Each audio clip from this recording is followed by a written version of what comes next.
Hi everyone, welcome back. If you're seeking calm, deep rest, and peaceful sleep, you're in the right place. Let's begin.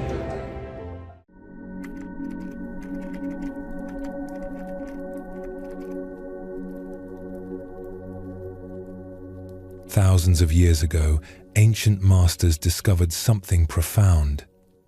True peace isn't something we achieve through effort, but something we uncover by releasing what prevents its natural emergence.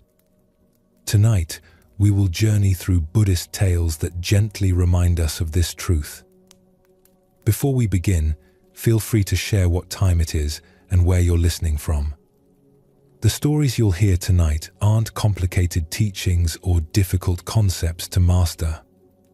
They're quiet doorways into the kind of profound rest your soul has been seeking.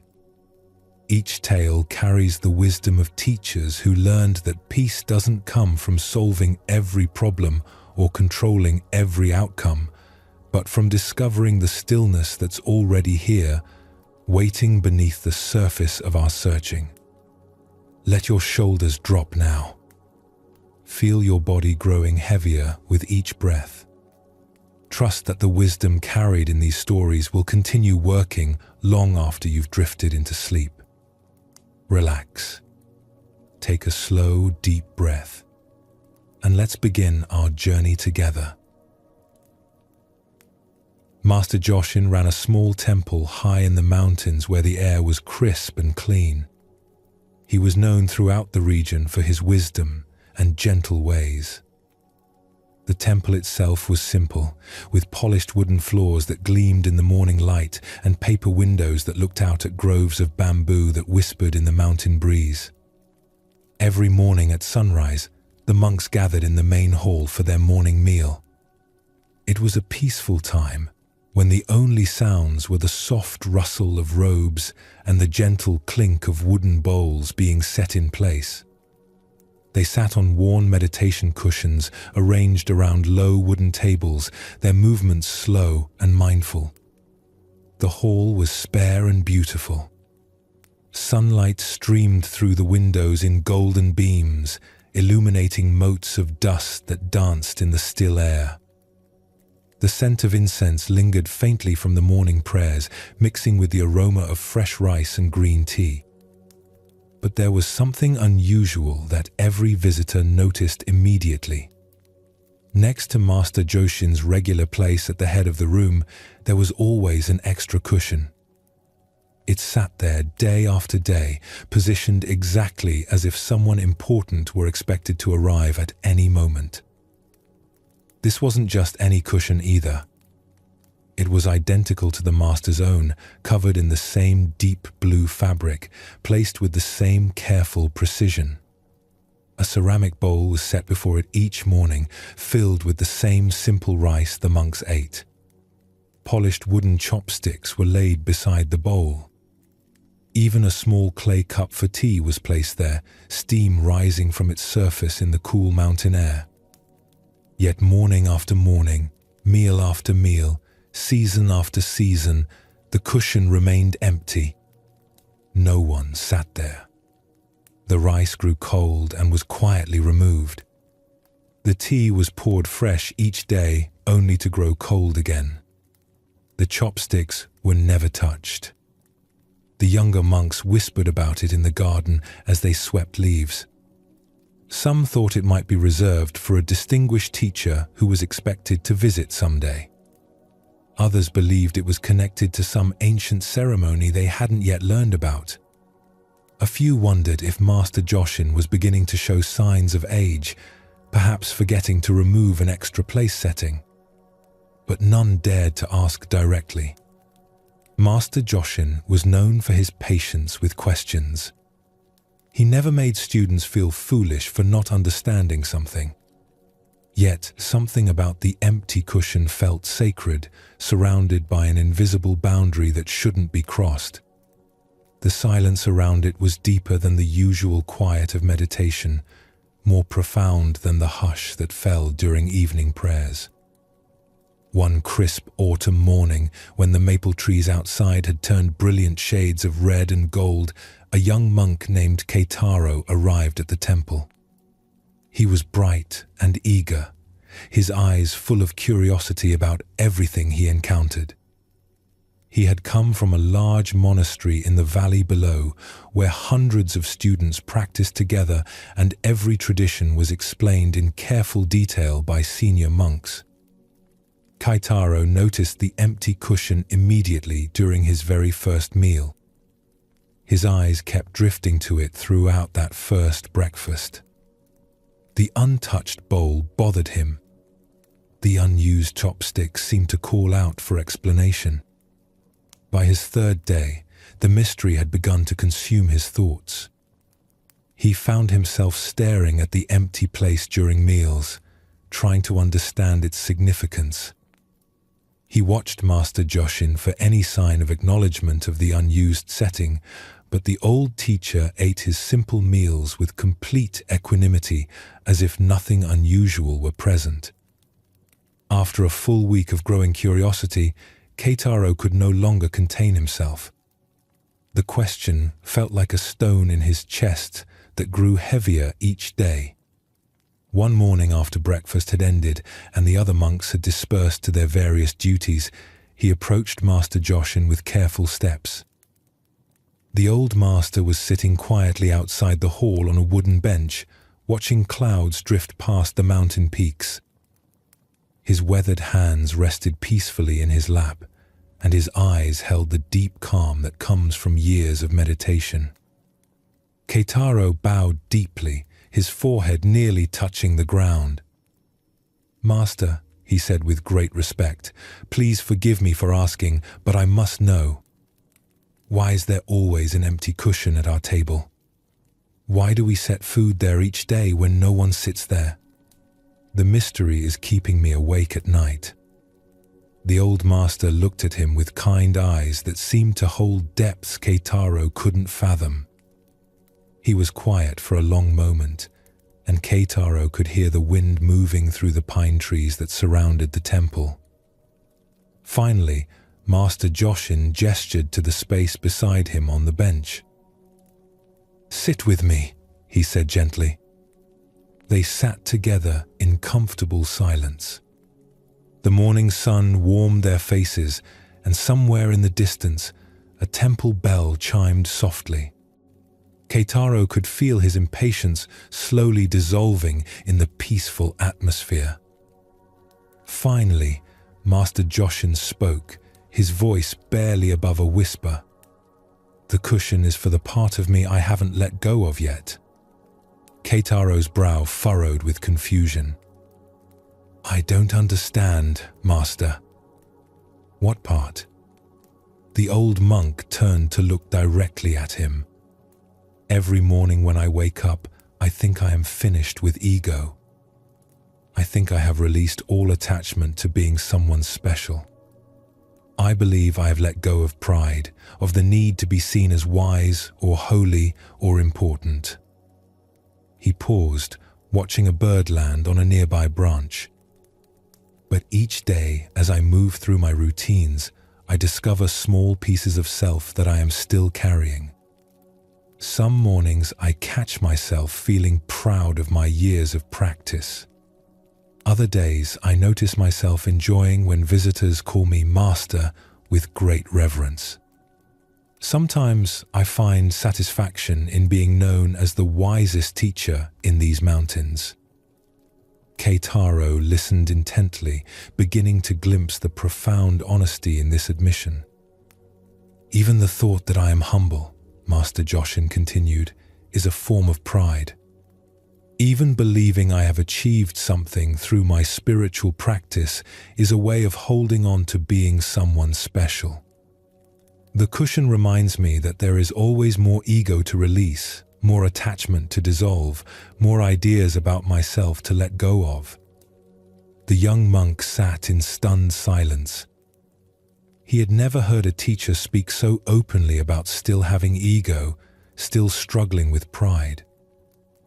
In his previous monastery, the masters seemed to present themselves as having completed their spiritual journey. Master Joshin placed a gentle hand on Keitaro's shoulder. When I see that empty cushion each morning, I remember that I am still learning. It keeps me honest about the subtle ways I cling to being Master Joshin instead of simply being what I am beneath all names and titles. But Master, Keitaro said hesitantly, surely after so many years of practice, you must have achieved great wisdom. The old monk chuckled softly. The greatest wisdom I have gained is knowing how much wisdom I still lack.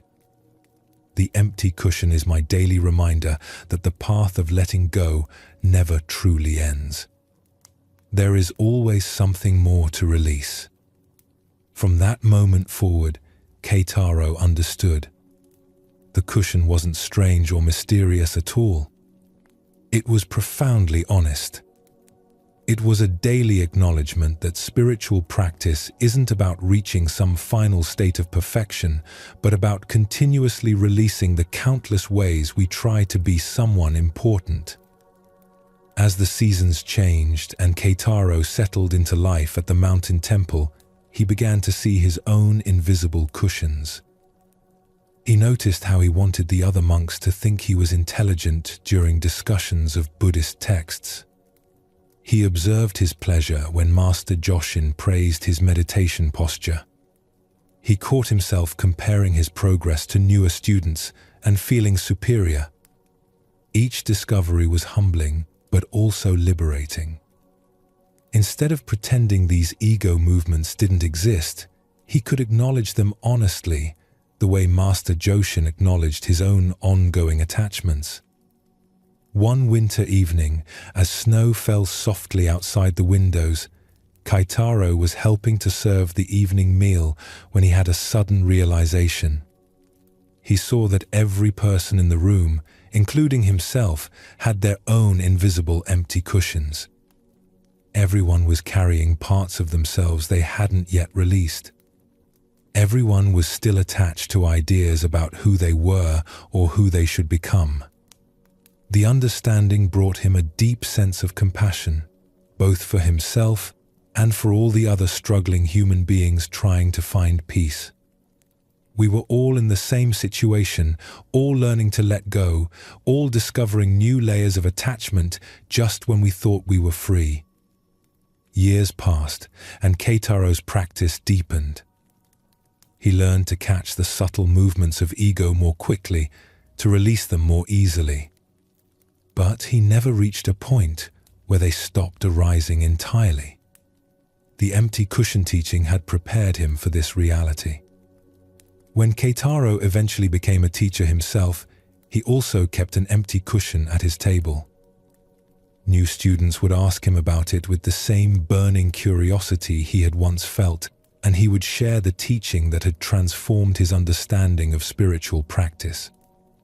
We all carry invisible burdens, he would tell them. Ideas about ourselves that feel too important to release. Stories we tell ourselves about who we are or what we've accomplished. The empty cushion reminds us that freedom comes not from perfecting these stories, but from gradually letting them go. Perhaps we all need an empty cushion in our lives. Not a physical one, necessarily, but a reminder that we are still carrying things we don't need. The self that insists on being right in arguments. The self that needs others to recognize our accomplishments. The self that holds grudges like precious treasures. The self that won't forgive old hurts. These aren't evil or wrong, but they can become heavy to carry. They can prevent the natural peace that emerges when we stop trying to maintain so many ideas about ourselves. Tonight, as you rest, you might gently notice what invisible cushions you carry. What parts of your identity feel too important to question? What stories about yourself seem too precious to release? There's no need to force anything or judge yourself harshly. Simply notice with the same gentle honesty that Master Joshin brought to his own attachments. The beautiful truth that the mountain master discovered is this: peace doesn't come from becoming someone perfect or enlightened. It comes from gradually releasing the exhausting need to be anyone special at all. When we stop defending and maintaining so many ideas about ourselves, a natural freedom emerges that needs no protection. In a prosperous trading town at the foot of the mountains, where merchant caravans stopped to rest and restock their supplies, there lived a man named Daiso, who had spent his entire adult life accumulating wealth and possessions. His large house sat at the center of town, built from the finest wood and decorated with beautiful paintings and sculptures from distant lands. Daiso owned 3 successful shops that sold silk, spices, and precious metals. His warehouses were filled floor to ceiling with goods from across the known world: intricate carpets from the western deserts, delicate porcelain from the southern kingdoms, rare books written in languages most people had never heard of, and jewelry that sparkled with gems found in mountain caves far from any settlement. Every morning, Daiso would wake before dawn and walk through his storerooms, running his fingers over his possessions, mentally calculating their worth. The feel of fine silk beneath his hands gave him deep satisfaction. The sight of gold coins stacked in wooden chests filled him with pride. He employed dozens of workers, and when they bowed respectfully and called him Master Daiso, he felt the warm glow of being important and successful. Yet, despite all his achievements, Daiso found himself increasingly restless as the years passed. His sleep had become troubled, filled with worries about protecting his wealth from thieves, concerns about business competitors who might steal his customers, and elaborate plans for acquiring even more possessions. He would lie awake for hours each night, his mind churning with schemes and anxieties. The weight of managing so many possessions had begun to exhaust him in ways he hadn't expected. Each beautiful object required care and attention. Every business deal demanded constant vigilance. The more he owned, the more energy he needed to spend protecting and organizing it all. One spring morning, while walking through the town market, Daiso overheard 2 travelers discussing a famous Zen master named Tetsugen, who lived in a simple hut by the river that ran along the edge of town. According to their conversation, this master had found perfect contentment despite owning almost nothing. How can someone with no possessions be truly happy? One traveler asked the other. "They say he sleeps like a child every night," came the reply, "and wakes each morning with a smile that could light up the darkest room." This conversation planted a seed of curiosity in Daiso's mind. How could someone who owned nothing feel more content than he did with all his wealth? The question began to follow him through his days, surfacing during quiet moments when he wasn't actively engaged in business. After several weeks of growing fascination with this puzzle, Daiso decided he must meet this master and discover the secret of contentment without possessions. But he couldn't imagine approaching such a wise teacher empty-handed. Surely a man of spiritual accomplishment would appreciate fine gifts as tokens of respect. Daiso spent an entire day selecting the most beautiful treasures from his collection. He chose a set of silk scarves so fine they seemed to float like captured clouds. He picked golden ornaments that caught the light and threw dancing reflections across the walls.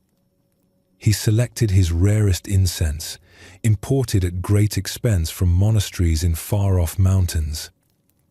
Finally, he packed his most prized possession, a tea set made from clay so pure and beautiful that drinking from it was said to be a meditation in itself. All of these treasures were carefully wrapped and loaded into heavy leather sacks. When everything was ready, Daiso loaded the sacks onto his strongest horse, a magnificent animal that was itself a symbol of his success. But as they began the journey to the river, he noticed that the horse struggled under the enormous weight. They had to stop frequently to rest, and what should have been a short walk became a laborious expedition. When they finally arrived at Master Tetsugun's dwelling, Daizo was surprised by what he found. The hut was tiny, barely large enough for one person to sleep in. It was built from simple bamboo and had a roof thatched with dried grass. There was no decoration of any kind, no sign of wealth or status. Master Tetsugun himself sat peacefully beside the flowing water, wearing a brown robe that had clearly been mended many times. His face was deeply lined with age, but his eyes held a clarity and peace that Daizo had never seen before. When he saw Daizo approaching with his heavily loaded horse, the master smiled with genuine warmth. "Welcome, friend," Tetsugun said, rising slowly from his seated position. "You have traveled far today." "Master," Daizo said, bowing as respectfully as he knew how, "I have brought you gifts to show my deep appreciation for your wisdom, though I know such humble offerings are unworthy of your greatness." He began the laborious process of unloading the heavy sacks from his struggling horse. Each treasure was unwrapped and displayed carefully on a clean cloth spread beside the river. The silk scarves fluttered in the gentle breeze. The golden ornaments caught the afternoon sunlight and seemed to glow with their own inner fire. The rare incense filled the air with exotic fragrances that spoke of distant temples and sacred ceremonies. Master Tetsugun watched this display quietly, his expression neither impressed nor dismissive, simply observing with gentle attention. When the last treasure had been arranged for viewing, he spoke. "These are indeed beautiful objects," he said with sincere appreciation. "Thank you for your generosity. But tell me, how did you feel during the journey here?" Daizo paused, surprised by the question. He had expected the master to comment on the value or beauty of the gifts, not inquire about his travel experience. "It was quite difficult, actually," he admitted. "The sacks were very heavy. My horse could barely carry them all. We had to stop and rest many times along the way. I was worried the whole time that something might fall off and be damaged." Master Tetsugun nodded thoughtfully. "And how do you feel right now, having set everything down?" This question struck Daizo with unexpected force. He suddenly became aware of his body in a way he hadn't been moments before. His shoulders, which had been tense with worry during the entire journey, felt remarkably light. His back, which had ached from bending over the heavy sacks, was now straight and comfortable. The anxiety that had gripped him during the trip had completely disappeared. "I feel relieved," he said with genuine surprise in his voice. "Much lighter than I have in a long time." Master Tetsugun smiled with deep understanding. "You have just learned the most important teaching I could offer you. Possessions are only beautiful when you can set them down." "But Master," Daizo said, gesturing toward the displayed treasures, "don't you want these gifts? They are worth more than most people earn in several lifetimes. Surely they could be useful to you or to others who might benefit from them." "They are indeed valuable and beautiful," the master replied. "But watch carefully." He reached down and picked up one of the golden ornaments, holding it up so that the late afternoon sunlight made it sparkle brilliantly. "See how lovely this is?" Daizo nodded, admiring the way the precious metal caught and reflected the light. Then Master Tetsugun gently placed the ornament back on the cloth. "And see how it remains just as lovely?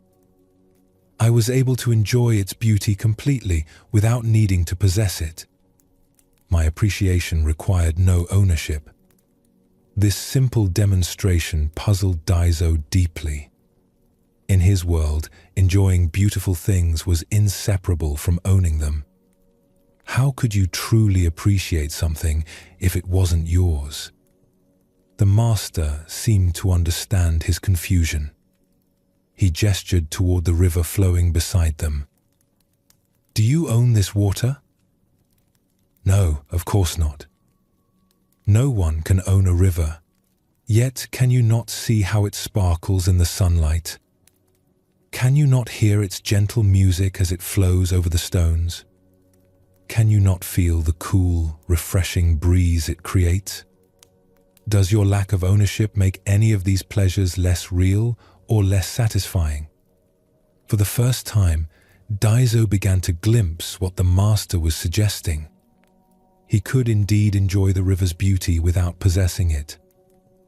The sight and sound of flowing water brought him genuine pleasure, even though he had no control over it and could not take it home with him. "I think I understand a little," he said slowly. "But surely owning beautiful things must add something to life. Why else would people work so hard to acquire possessions?" Master Tetsugen picked up a smooth stone from the riverbank and held it in his palm. "Having things can certainly be pleasant," he agreed.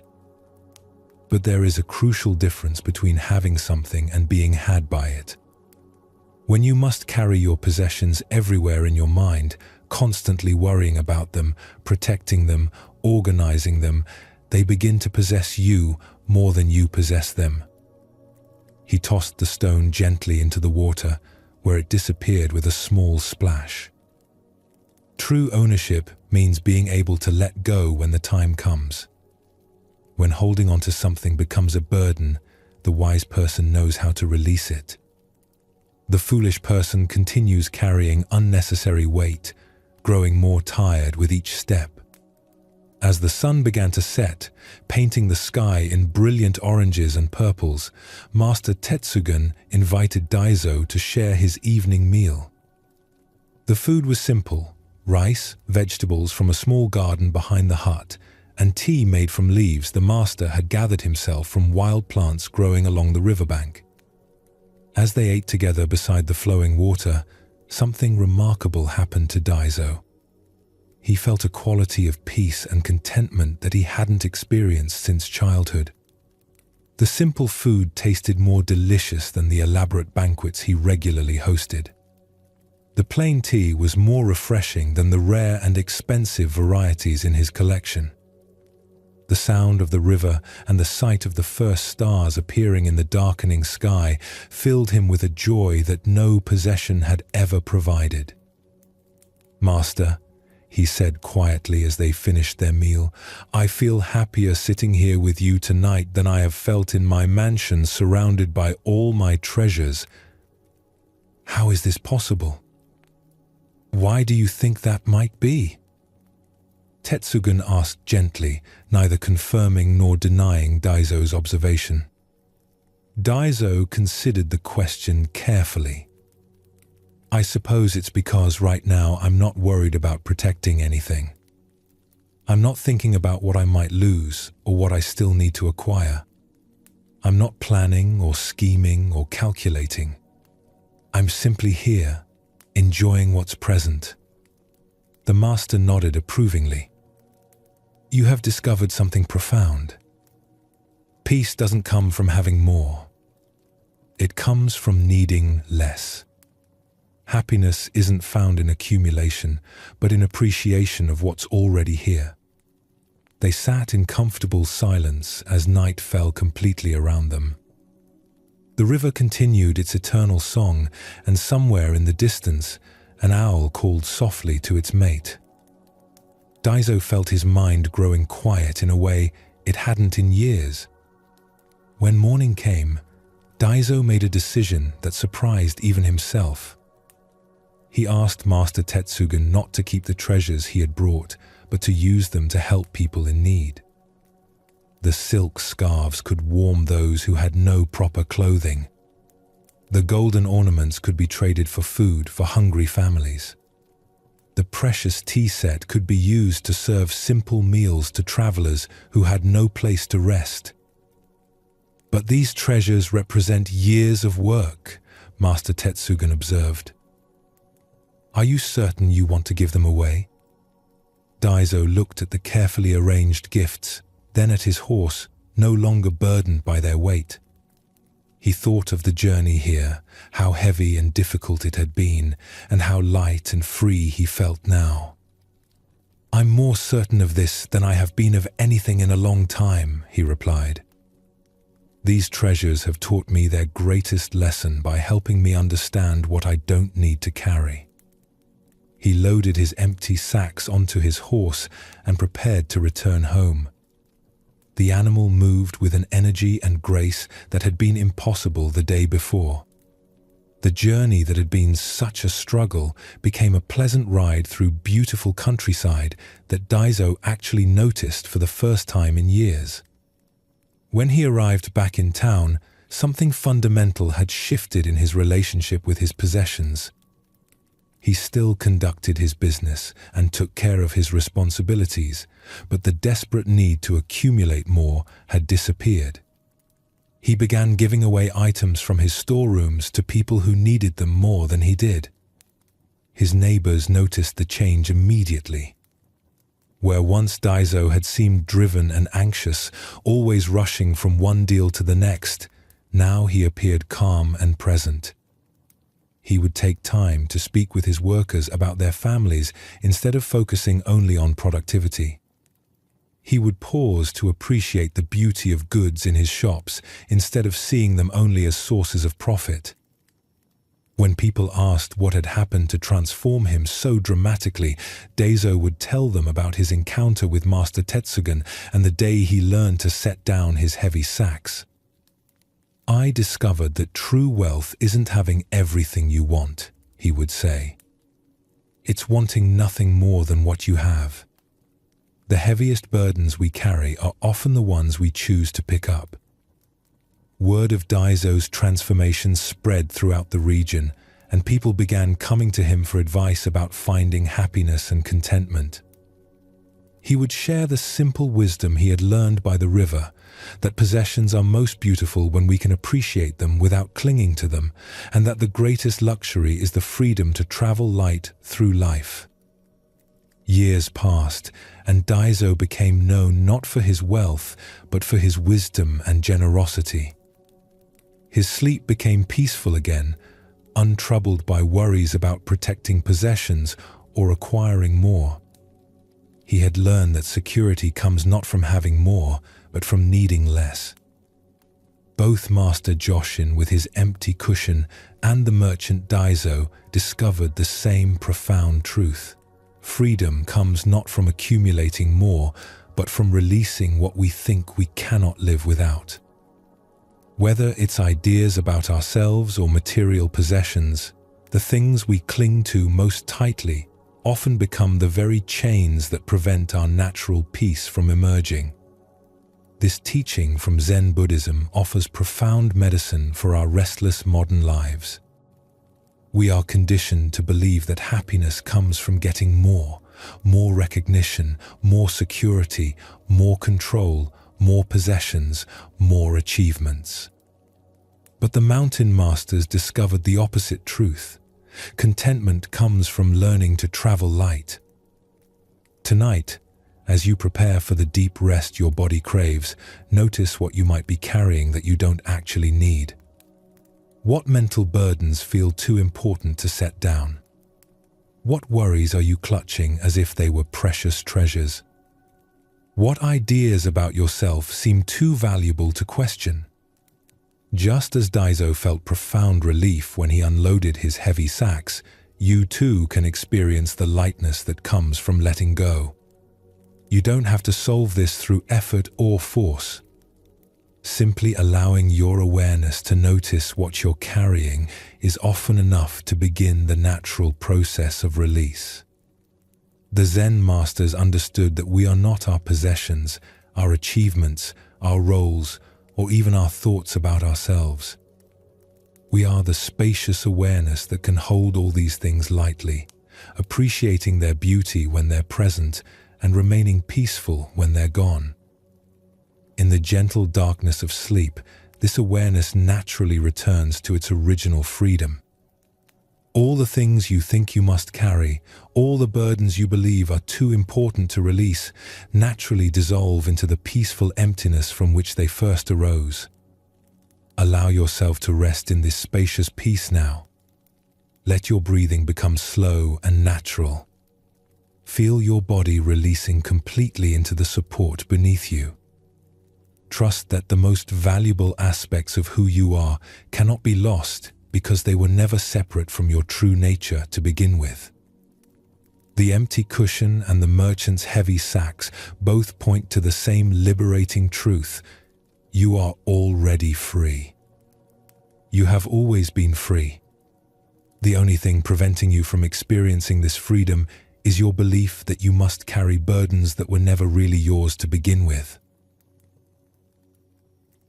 In a mountain monastery where the winter winds howled through ancient pine trees, there lived a young monk named Kenji who burned with an intense desire for enlightenment.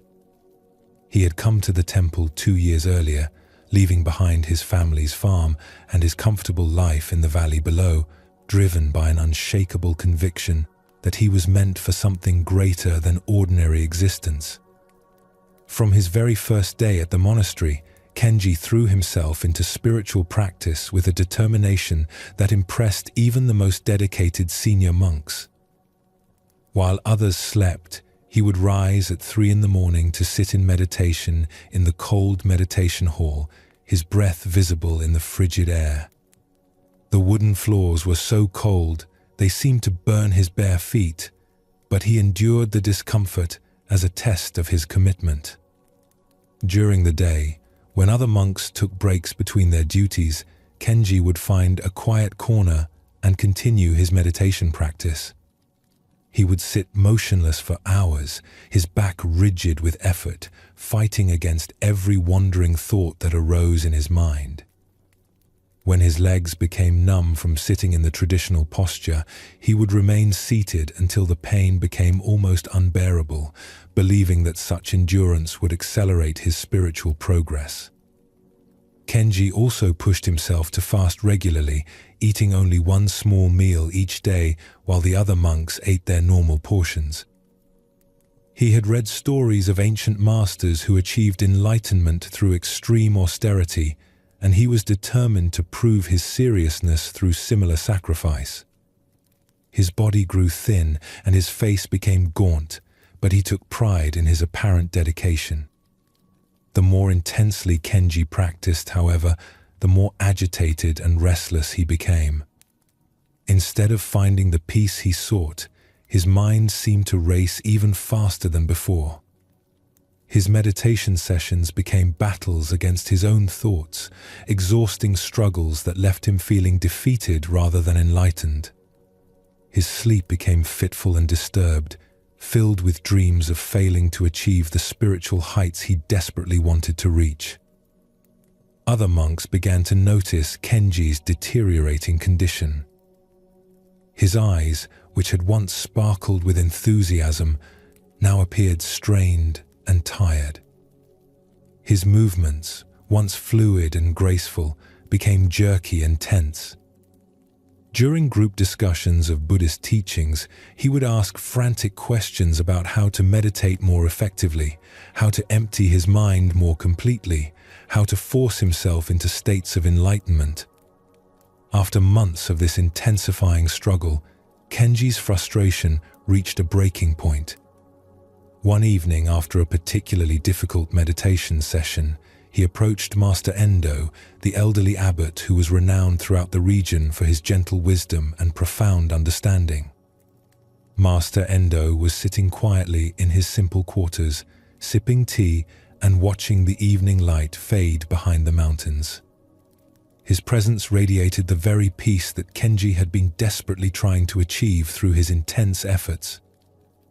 "Master," Kenji said, his voice tight with desperation, "I have been practicing harder than anyone in this monastery for almost 2 years. I meditate longer, fast more often, and push myself beyond what I thought possible. Yet I feel further from enlightenment than when I arrived. What am I doing wrong? How can I try harder? What more can I sacrifice? Master Endo looked at the young monk with eyes full of compassion. He could see the suffering that Kenji's intense efforts had created, the way his desperate seeking had become a barrier to the very peace he wanted to find. "Come with me," the master said simply, setting down his teacup and rising slowly from his cushion. Master Endo led Kenji outside into the monastery courtyard, where the cold night air bit at their faces and their breath formed small clouds in the darkness. Snow had begun falling earlier that day, and everything was covered in a pristine white blanket that sparkled in the moonlight. In the center of the courtyard stood an ancient stone basin that collected water for the temple's daily use. The water had frozen solid during the cold day, forming a thick block of ice that gleamed like crystal in the pale light. Master Endo stopped beside the basin and gestured toward the ice.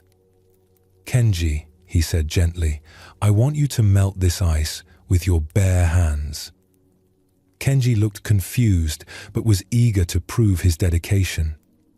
He placed his hands on the frozen surface and began rubbing vigorously, trying to generate heat through friction. The ice was painfully cold against his palms, and despite his intense efforts, it showed no signs of melting. He rubbed harder, pressing down with all his strength, his hands growing red and raw from the cold and friction. "It's not working, Master," Kenji said through gritted teeth, continuing his futile efforts. "Try harder," Master Endo said calmly. Kenji doubled his efforts, rubbing and pressing until his hands felt like they were burning from the cold. Still, the ice remained completely solid. After several minutes of this painful struggle, he stopped and looked at his teacher with exhaustion and defeat. "I can't do it, Master. My hands are too cold and the ice is too thick." Master Endo nodded. "Now stand back and simply watch." As they stood in the quiet courtyard, something subtle began to happen. The night was gradually giving way to dawn, and the first faint rays of sunlight began to appear over the eastern mountains. As the golden light touched the ice in the stone basin, tiny drops of water began to form on its surface. The sunlight didn't struggle or strain. It simply shone with its natural warmth and radiance. The ice didn't resist or fight against the melting process. It simply responded to the gentle heat by gradually changing from solid to liquid. There was no force involved, no effort, no struggle. The transformation happened naturally and effortlessly. As they watched, the ice continued to melt slowly and steadily. Drop by drop, the solid block became flowing water. The sun didn't try to hurry the process or force it to happen faster. The ice didn't try to remain frozen or resist the change. Everything unfolded according to natural laws, without strain or struggle. "Do you see?" Master Endo asked softly as they watched this gentle transformation. Kenji stared at the melting ice, and suddenly something clicked in his understanding. "The sun doesn't try to melt the ice," he said slowly. "It simply shines, and the melting happens by itself." "Yes," the master nodded. "And what does this teach you about your spiritual practice?" The insight hit Kenji like a wave of cool water on a hot day. "I've been trying to force enlightenment instead of allowing it to unfold naturally. All my effort and struggle have been preventing the very thing I want to achieve." Master Endo smiled. "Awareness is like the sun, Kenji. It has its own natural radiance that doesn't require effort to maintain. When you try to force your mind to be peaceful, you create the very agitation you're trying to eliminate. When you allow awareness to shine naturally, transformation happens by itself. They stood together in comfortable silence as the ice continued its slow, natural melting. Kenji felt something shifting inside him, a release of the desperate tension that had driven his practice for so long. "But Master," Kenji asked, "how do I practice without trying? How do I meditate without effort?" "Return to your meditation cushion," Master Endo said, "but this time, don't try to achieve anything. Don't fight your thoughts or force your mind to be quiet. Simply sit and allow awareness to be what it naturally is. Be like the sun, shining without trying to shine." That evening, Kenji approached his meditation practice with a completely different attitude. Instead of sitting with rigid determination, he settled onto his cushion with gentle curiosity. Instead of fighting against his wandering thoughts, he allowed them to come and go like clouds passing through an open sky. Instead of trying to create peace, he rested in the awareness that was already peaceful beneath all the mental activity. The change was immediate and profound. For the first time in months, Kenji's meditation felt effortless and natural. His breathing slowed on its own, without any conscious control. His muscles relaxed without him trying to relax them. His mind, no longer being pushed and pulled by his efforts, began to settle like muddy water, becoming clear when left undisturbed. Over the following weeks, Kenji's entire approach to spiritual practice transformed. He continued to meditate regularly and follow the monastery's schedule, but his practice became like the sun's relationship to ice, natural, gentle, and surprisingly effective. The peace he had been desperately seeking began to emerge not through his efforts, but through his willingness to stop trying so hard. His sleep became deep and restorative again. His face regained its natural brightness. Other monks noticed that he moved with a new grace and spoke with a calm confidence that hadn't been there during his period of intense striving. 6 months later, Kenji experienced a spontaneous moment of profound understanding during a routine morning meditation. Without any effort or seeking on his part, the boundaries between meditator and meditation simply dissolved, leaving only pure awareness aware of itself. The enlightenment he had been chasing so desperately revealed itself to be the very awareness that had been present all along, simply waiting to be noticed rather than achieved. When Master Endo later asked him about this experience, Kenji smiled. "I finally understood that I was like a person searching everywhere for the glasses that were already on his face. The awareness I was seeking was the very awareness doing the seeking." Years later, when Kenji became a teacher himself, students would often come to him with the same desperate intensity he had once brought to practice. He would tell them about the morning he learned to stop trying to melt ice with his bare hands. "Spiritual awakening," he would say, "is not something you achieve through effort. It's something you allow by getting out of your own way. Be like the Sunday. Don't try to be radiant. Simply let your natural radiance shine." This teaching from the mountain monastery reveals one of Zen Buddhism's most practical insights. Effort and allowing are not the same thing. Kenji's mistake was believing that spiritual growth required force and struggle, when in fact it requires the opposite, a gentle allowing that trusts the natural intelligence of awareness itself. Many of us approach not just spiritual practice but all areas of life with Kenji's initial attitude. We try to force ourselves to be happy, struggle to make relationships work, or exhaust ourselves attempting to control outcomes that are beyond our influence. But the masters discovered that the most profound transformations happen not through force, but through a kind of graceful allowing.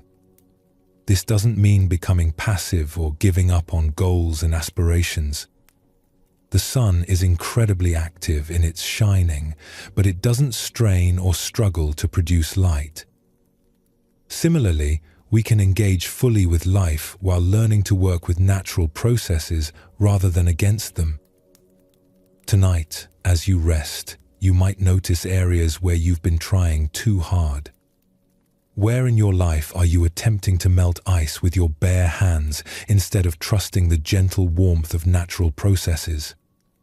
This awareness itself can be the beginning of a more graceful approach to whatever challenges you face. Allow your breathing to slow even more now. Feel your body releasing completely into the support beneath you. Notice how sleep comes not through effort, but through a gentle allowing, a trust in your body's natural wisdom to restore and renew itself.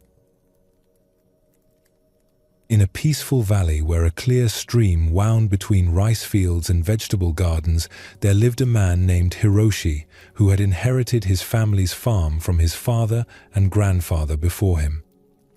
The land was fertile and well tended, with rich black soil that could grow almost anything when properly cared for. Hiroshi was known throughout the village as a hard-working and dedicated farmer, but he had one weakness that often created problems for him: impatience. He wanted his crops to grow faster, his harvests to be larger, and his success to come more quickly than nature seemed willing to provide. Each spring, Hiroshi would plant his seeds with great enthusiasm and high expectations. But within days of planting, he would begin checking the soil obsessively, looking for signs of sprouting. He would dig up corners of his rows to see if the seeds were germinating properly. If growth seemed slower than he expected, he would add extra fertilizer, water more frequently, and try various techniques he had heard might accelerate the growing process. His neighbor, an elderly farmer named Master Tanaka, would often watch these frantic activities with a mixture of amusement and concern. Tanaka's own gardens flourished year after year with remarkable consistency, producing abundant harvests that were the envy of the entire region. Yet Tanaka seemed to do far less work than Hiroshi, spending much of his time simply sitting quietly among his plants, drinking tea and observing the subtle changes that marked the progression of the growing season. One particularly frustrating spring, Hiroshi's impatience reached new heights. He had planted his rice seedlings 3 weeks earlier, and they seemed to be growing much more slowly than he remembered from previous years. Every morning, he would rush to the rice field and measure the tiny green shoots, comparing them to marks he had made on bamboo stakes to track their progress. When the measurements showed only small increases from day to day, Hiroshi would become agitated and try new methods to stimulate faster growth. He adjusted the water levels constantly, changed the timing of his fertilizer applications, and even tried talking to the plants to encourage them to grow more quickly. His anxiety about the slow progress began to affect his sleep and his relationships with his family. At meals, he would discuss his concerns obsessively, wondering if the seeds were defective, if the soil had lost its fertility, or if some disease was affecting his crops. His wife grew tired of his constant worrying, and his children began to avoid him during his increasingly frequent visits to check on the rice field. One evening, after a particularly stressful day of measuring and remeasuring his crops, Hiroshi noticed that Master Tanaka was sitting peacefully beside his own rice field, which appeared to be growing at exactly the same rate as Hiroshi's. The elderly farmer seemed completely unconcerned about the pace of growth, simply watching the gentle evening breeze move through the green shoots. Unable to contain his frustration any longer, Hiroshi walked over to his neighbor's field. "Master Tanaka," he said with barely controlled agitation, Don't you worry about how slowly the rice is growing this year? My plants seem to be taking much longer than usual to reach their proper height. Master Tanaka looked up at Hiroshi with eyes that held a calm patience that comes from decades of working with natural cycles. "How tall are your rice plants today?" he asked. "Only 6 inches," Hiroshi replied immediately, having just finished his evening measurements. "They should be at least 8 inches by now, maybe 9. "And how tall were they yesterday?" 5 3/4 inches. "So they grew 1/4 inch in a single day?" "Yes, but that's too slow," Hiroshi said with exasperation. Master Tanaka smiled gently. "Come with me," he said, rising slowly from his seated position. He led Hiroshi to a section of his garden where mature bamboo grew in tall, graceful groves. The bamboo shoots were enormous, some reaching heights of 20 feet or more, their leaves rustling softly in the evening breeze. "Do you know how bamboo grows?" Master Tanaka asked. "Of course. It grows very quickly. Bamboo is famous for how fast it shoots up." "That's true," the old farmer agreed. "Bamboo can grow 3 feet in a single day once it begins its rapid growth phase. But do you know what happens before that dramatic growth?" Hiroshi shook his head, wondering what this had to do with his rice problem. "For the first 4 or 5 years after bamboo is planted," Master Tanaka explained, "it barely grows at all above ground. Maybe a few inches in an entire year. A farmer who didn't understand bamboo might think the plants were defective or dying. He might dig them up to check the roots, add more fertilizer, or try to force faster growth." He gestured toward the towering bamboo around them. "But during those slow years, the bamboo is developing an extensive root system underground. It's building the foundation that will support its eventual rapid growth. When the roots are strong enough, the bamboo shoots up with incredible speed. But that speed is only possible because of the slow, patient preparation that happened first." Master Tanaka led Hiroshi back toward the rice fields. "Your rice plants are like young bamboo. They are developing their root systems, building the strength they need to produce abundant grain later in the season. When you constantly disturb them by checking their progress, adjusting their conditions, and trying to force faster growth, you interrupt this crucial foundation building process." As they walked, Hiroshi began to understand what his neighbor was suggesting. "You mean I should stop measuring the plants and just let them grow at their own pace?" "I mean you should learn to trust the wisdom that rice plants have developed over thousands of years of evolution. They know how to grow. Your job is to provide good conditions and then get out of their way." That night, Hiroshi found it difficult to sleep as he contemplated this new perspective on farming. He had always believed that successful agriculture required constant monitoring and intervention. The idea of simply trusting natural processes felt foreign and slightly frightening. But the next morning, instead of rushing to the rice field with his measuring sticks, Hiroshi tried a different approach. He sat quietly at the edge of his field, as he had seen Master Tanaka do, and simply observed without trying to change anything. At first, this felt impossibly difficult. His mind raced with worries about whether the plants were getting enough water, whether the fertilizer levels were correct, whether he should be doing something to help them grow faster. But as he continued sitting quietly, something began to shift in his perception. For the first time, Hiroshi noticed subtle details he had missed during his frantic measuring activities. He saw how the rice plants moved differently in morning light versus evening light.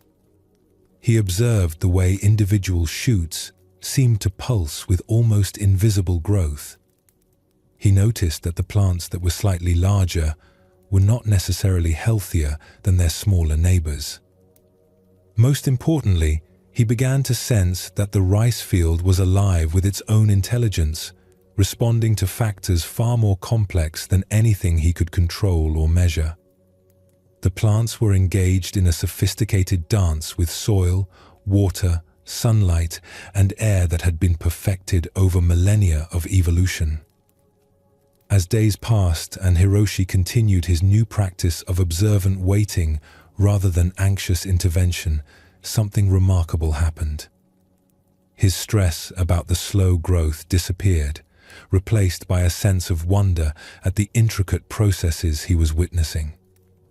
His sleep became peaceful again, no longer disturbed by worries about crop failure. 3 weeks later, Hiroshi noticed that his rice plants had begun growing noticeably faster. But more importantly, he realized that they had been growing perfectly all along. His measuring and comparing had created the illusion of inadequate progress, when in fact the plants had been following their natural timeline exactly as they should. By harvest time, Hiroshi's rice crop was the best he had ever produced.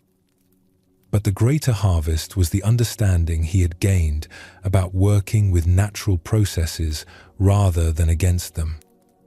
He had learned that successful farming required not just hard work, but also patience, observation, and trust in the wisdom of living systems. The following spring, when new farmers would come to him asking for advice about accelerating crop growth, Hiroshi would share Master Tanaka's teaching about bamboo and rice. "Plants know how to grow," he would tell them. "Our job is to provide good conditions and then get out of the way." The farmer who tries to force faster growth often gets slower results than the farmer who learns to wait with wisdom. Master Tanaka, now in his 80s, would smile when he saw Hiroshi sitting peacefully beside his thriving fields. "You have learned the most important lesson a farmer can learn," he told him one evening. "That cooperation with nature is more powerful than trying to control it." Hiroshi's transformation from an anxious, controlling farmer to a patient, observant one illustrates another aspect of the effort versus allowing principle that runs through all Zen Buddhist teaching. Just as Kenji learned that spiritual awakening cannot be forced, Hiroshi discovered that natural processes unfold according to their own intelligence when we provide proper conditions and then trust rather than interfere. This understanding extends far beyond farming and meditation into every area of human life. Relationships cannot be forced to develop faster than their natural pace.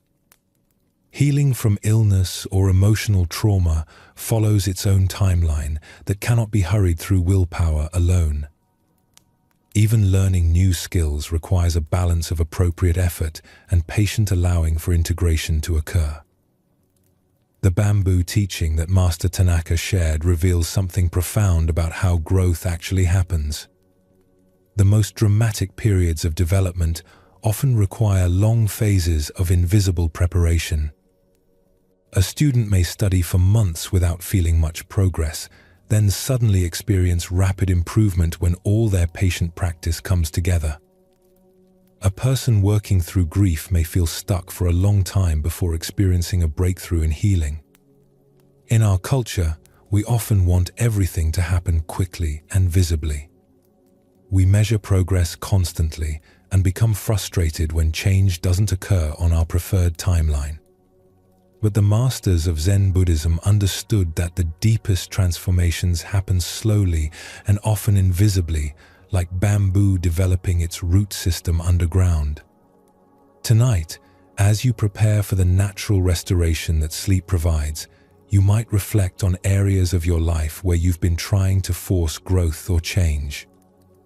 Where have you been measuring progress too frequently, becoming frustrated with natural timing, or interfering with processes that would unfold more gracefully if left alone? This doesn't mean becoming passive or avoiding appropriate action. Hiroshi continued to water his crops and maintain his fields. But he learned the difference between helpful cultivation and anxious interference. He discovered that trust in natural processes often produces better results than constant control and manipulation. The rice that grows slowly in good soil develops stronger roots than rice that is forced to grow quickly in poor conditions.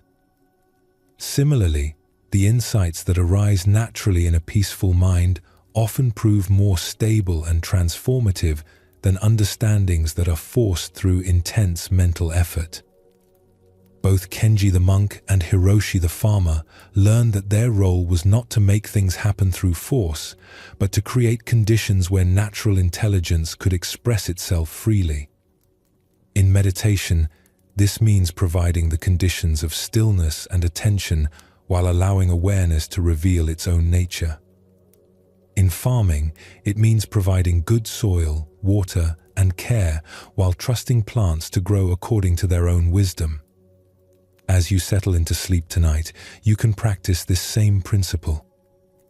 Your job is not to force sleep to occur, but to create conditions that support natural rest, a comfortable position, a quiet environment, and a peaceful mind.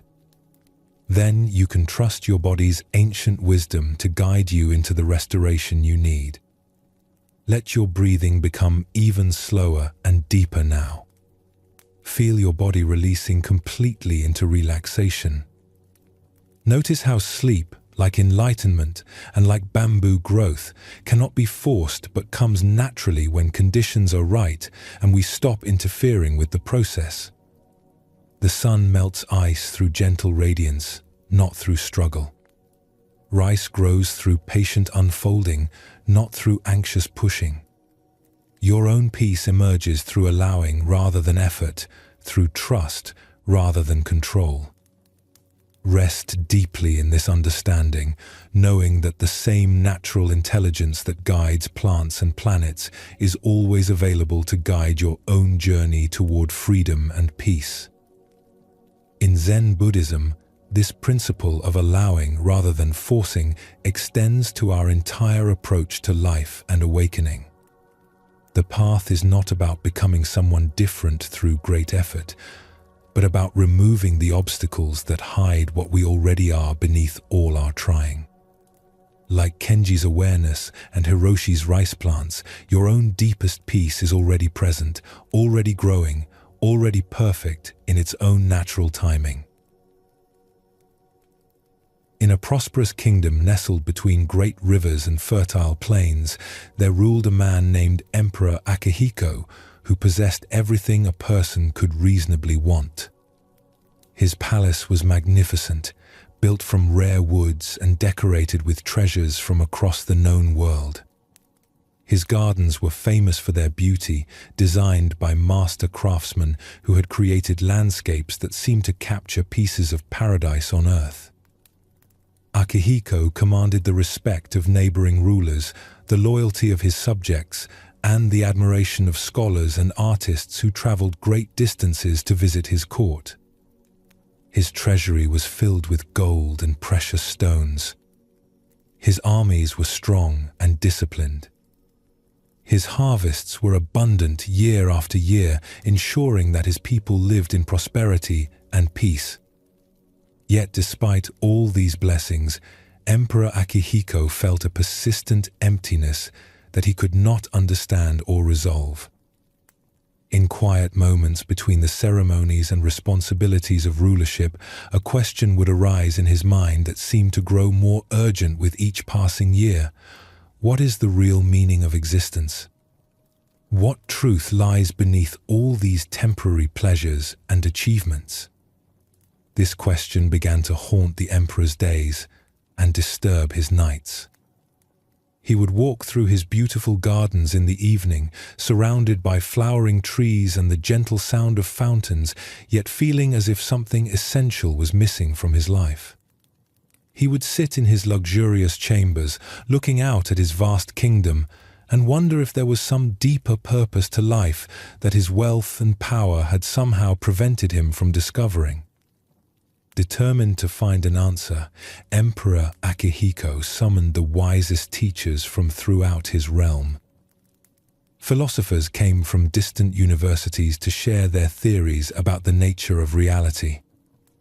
Priests arrived from famous temples to explain their understanding of divine truth.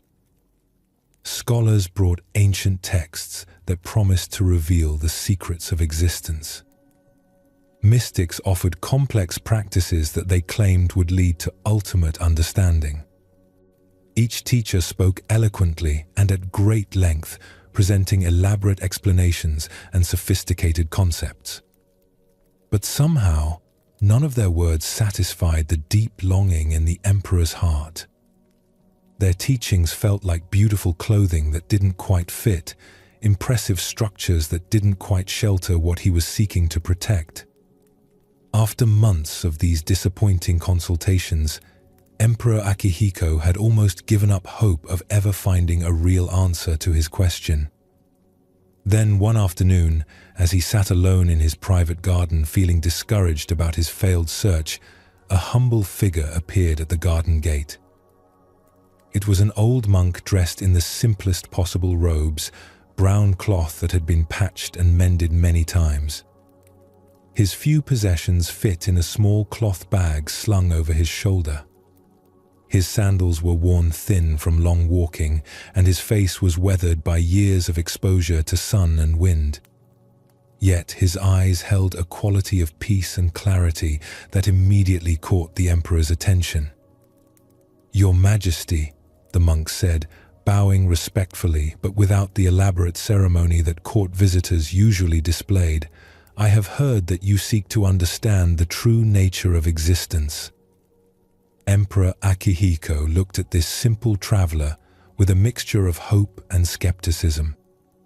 After hearing from so many learned teachers, could this ordinary-looking monk possibly offer anything different? "Yes," the emperor replied cautiously. "I have been searching for this understanding for many months, but no one has been able to provide a satisfactory answer." The old monk smiled gently. "I cannot give you the answer you seek," he said, "but I can offer you something that will reveal it to you." Reaching into his small bag, the monk withdrew a plain wooden container about the size of a man's two hands held together. It was made from simple pine, smoothly polished but completely undecorated. A piece of hemp rope was tied around it, holding the lid securely in place.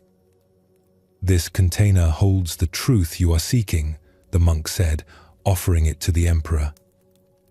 "But you must promise to open it only when you are truly ready to receive what is inside."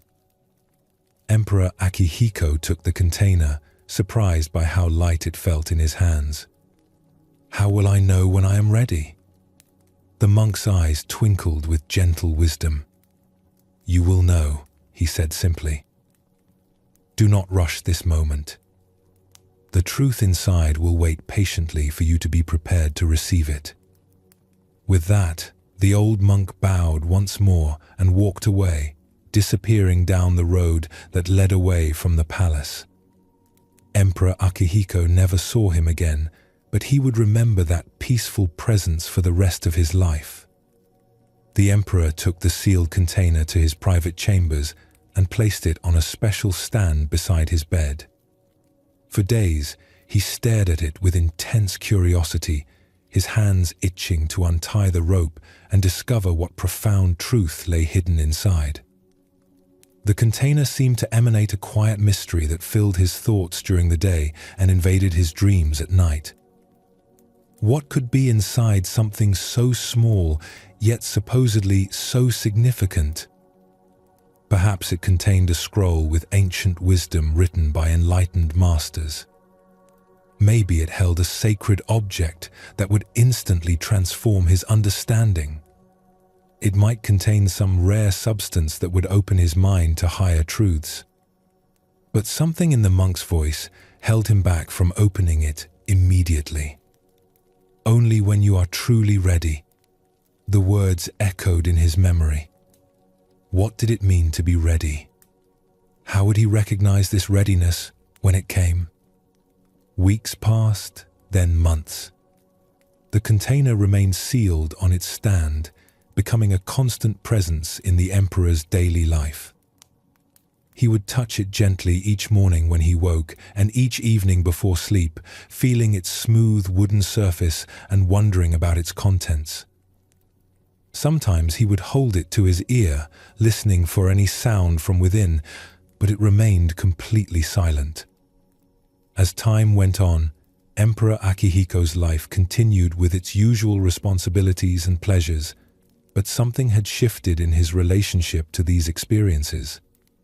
The presence of the sealed container had introduced a quality of patience and reflection that affected how he approached everything else. Instead of rushing through his days driven by ambition and desire, he began to move more slowly and observe more carefully. Years passed.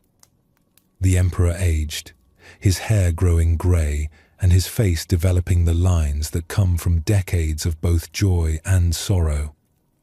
He witnessed the deaths of beloved advisors and the births of grandchildren. He saw his kingdom prosper and face challenges. He experienced personal losses that brought him to tears and moments of beauty that filled his heart with wonder. Through all these experiences, the sealed container remained unchanged on its stand, a silent witness to the passage of time and the unfolding of life.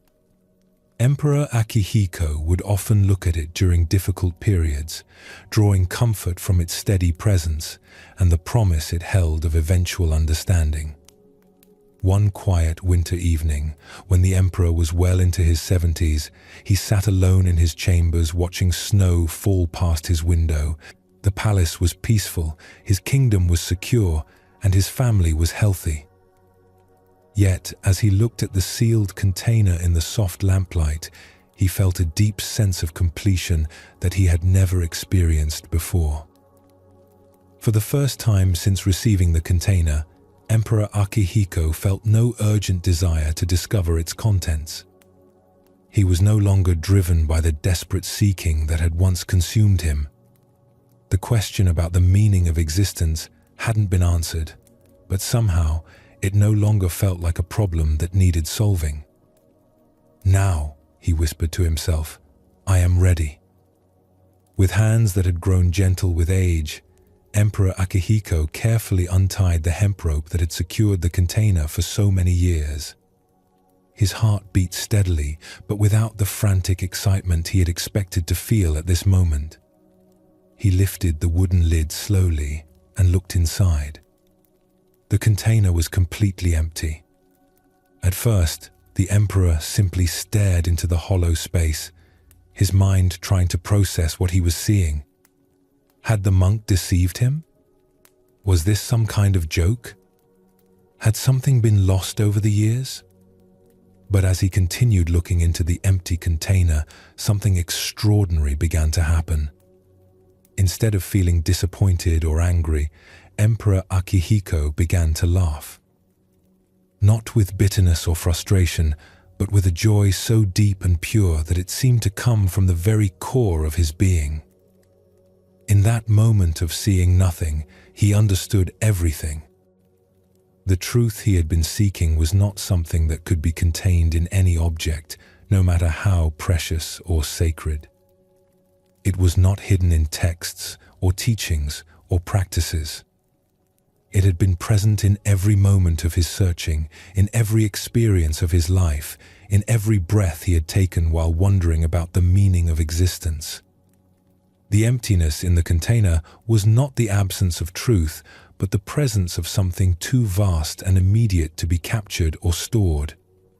The very awareness that could recognize emptiness, the consciousness that could feel disappointment or joy, the life force that had sustained his questioning for all these years, this was the truth he had been seeking. "In seeking truth, I found nothing," he said aloud to the quiet room. "And in finding nothing, I discovered everything." The emperor understood now why the monk had insisted he wait until he was ready. Earlier in his life, he would have seen only emptiness and felt cheated. But the years of patient waiting, of living fully while holding the question lightly, had prepared him to recognize what the emptiness actually revealed. From that night forward, Emperor Akihiko's relationship to life transformed completely. He continued to fulfill his duties as a ruler, but without the desperate need to find something beyond ordinary experience to make his life meaningful. He found profound satisfaction in simple moments: the taste of tea, conversations with friends, the sight of birds flying across the sky. When visitors came seeking wisdom, as they often did in his later years, Emperor Akihiko would sometimes show them the empty container. Most would look puzzled or disappointed, but occasionally someone would begin to laugh with the same recognition he had experienced. Those were the visitors who left his palace with their seeking transformed into simple appreciation for what had always been present. The emperor lived for many more years, and his reign was remembered as a time of unusual peace and prosperity. But those who knew him best said that his greatest achievement was not anything he accomplished as a ruler, but the quality of presence he had developed through learning to find everything in nothing. When Emperor Akihiko eventually died, peacefully in his sleep at a very advanced age, the empty container was found on the stand beside his bed, still open, still revealing its profound secret to anyone who had eyes to see it. His final written words, discovered in his personal journal, were, "The treasure I spent decades seeking was the very seeking itself. The peace I longed for was always here, waiting beneath my longing." This ancient story reveals one of Zen Buddhism's most transformative insights. What we seek is not hidden in some distant place or future moment, but present right here in our immediate experience. The emperor's years of patient waiting weren't preparation for finding truth, they were the truth itself, gradually recognized. Many of us approach spiritual seeking, happiness, or fulfillment the way the young emperor initially approached the sealed container, convinced that the answer lies somewhere else, in some special experience or understanding we haven't yet achieved. We believe that peace will come when we solve our problems, find the right relationship, achieve certain goals, or gain particular insights. But the empty container teaches us that what we truly seek, peace, completeness, the sense of being fundamentally okay, is not something we can acquire or achieve. It's the very awareness that recognizes all experiences, including the experience of seeking itself. This awareness has been here all along, as present during our searching as it will be during any moment of finding. The emperor's laughter when he saw the emptiness wasn't the laughter of someone who had been tricked, but the laughter of recognition. He finally understood that his years of questioning had been the answer, his seeking had been the finding, his life itself had been the truth he was looking for. Tonight, as you rest, you might gently consider what you've been seeking that may already be here. What peace are you hoping to find that could be present right now? What completeness are you working toward that might already be complete in this very moment of awareness? The empty container reminds us that the most profound truths often can't be grasped or stored, only recognized in the immediacy of present experience. Your awareness right now, reading these words, feeling your body, breathing naturally, this awareness is not separate from what you seek. It is what you seek, revealed not through finding something new, but through recognizing what has never been absent. In a mountain village where terraced gardens climbed the hillsides and ancient temples dotted the landscape, there lived a learned man named Takeshi, who had devoted his entire life to the study of Buddhist scriptures and philosophical texts. His modest house was filled floor to ceiling with books, scrolls, and handwritten notes that represented decades of careful research and scholarly work. Takeshi was respected throughout the region as one of the most knowledgeable students of Buddhist philosophy alive. Monks would travel for days to consult with him about difficult passages in ancient texts. University scholars sought his opinions on matters of interpretation and translation. His reputation for learning and wisdom had spread far beyond his small mountain community. But despite all his accumulated knowledge, Takeshi felt increasingly dissatisfied with his understanding of Buddhism's deeper meanings. He could explain complex philosophical concepts with great precision, but he sensed that something essential was missing from his purely intellectual approach to the teachings.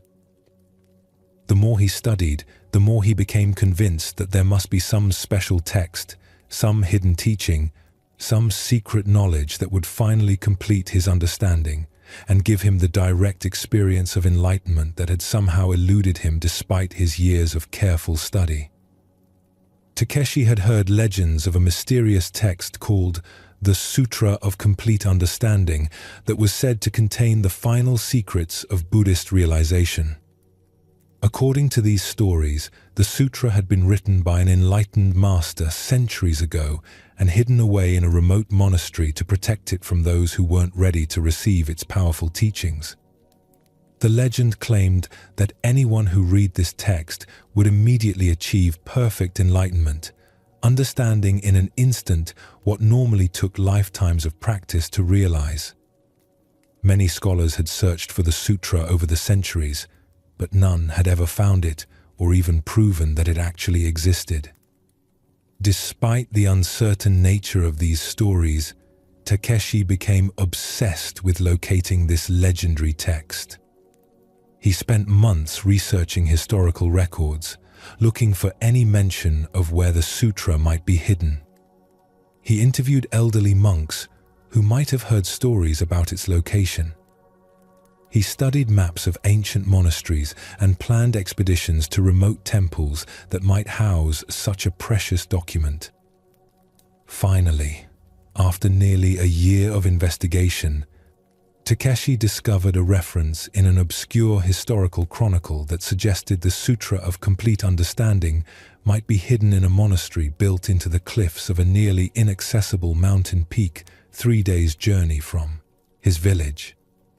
Without hesitation, Takeshi packed supplies for the difficult trek and set off toward the remote monastery.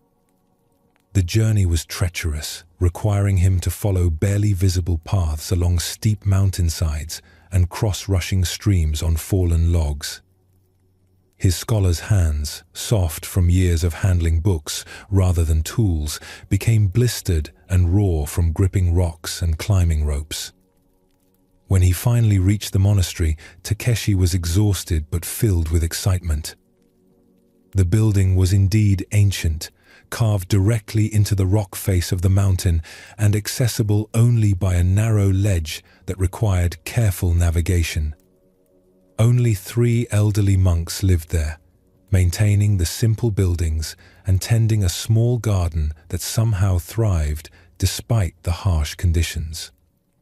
The head monk, a man named Master Ryagan, who appeared to be at least 90 years old, welcomed Takeshi with genuine warmth despite his unexpected arrival. After providing food and a place to rest, Master Ryagan listened carefully as Takeshi explained his quest for the legendary sutra. "Ah," the old monk said with a gentle smile, "you seek the Sutra of Complete Understanding." "Yes, we do indeed have such a text here. It has been in our care for many generations." Takeshi's heart raced with excitement. After all his searching, all his difficult travel, he had actually found the legendary document that would complete his spiritual education. However, Master Ryagan continued, there are conditions for reading this sutra. It is not given lightly to anyone who asks. You must spend at least 1 month here in our community, participating in our daily practices and demonstrating your readiness to receive such profound teachings." Though eager to read the text immediately, Takeshi agreed to these terms. He had already invested so much time and effort in his quest that another month seemed reasonable if it meant finally achieving the complete understanding he had sought for so long. The daily routine at the mountain monastery was unlike anything Takeshi had experienced in his scholarly life. Each day began before dawn with sitting meditation in a small cave behind the main buildings. This was followed by simple work, tending the garden, maintaining the buildings, preparing meals, and copying texts for preservation. The work was humble and repetitive, very different from the intellectual stimulation of Takeshi's research. At first, he found it frustrating to spend his time on such mundane activities when the ultimate teaching was waiting just beyond his reach. His mind constantly wandered to thoughts of the precious sutra and what revelations it might contain. But as weeks passed, something unexpected began to happen. The simple rhythm of daily life at the monastery started to have a calming effect on Takeshi's restless mind. The hours of silent meditation gradually quieted the constant stream of thoughts and analysis that had dominated his consciousness for years. The physical work connected him to his body in a way that scholarly study never had.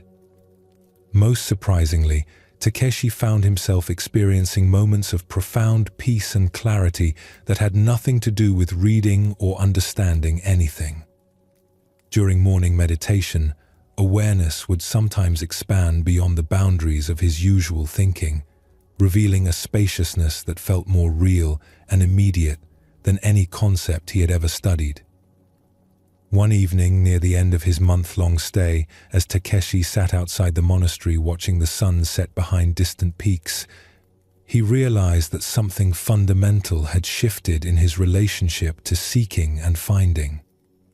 The desperate hunger for more knowledge that had driven his quest for the legendary sutra had been replaced by a simple appreciation for the completeness of each moment.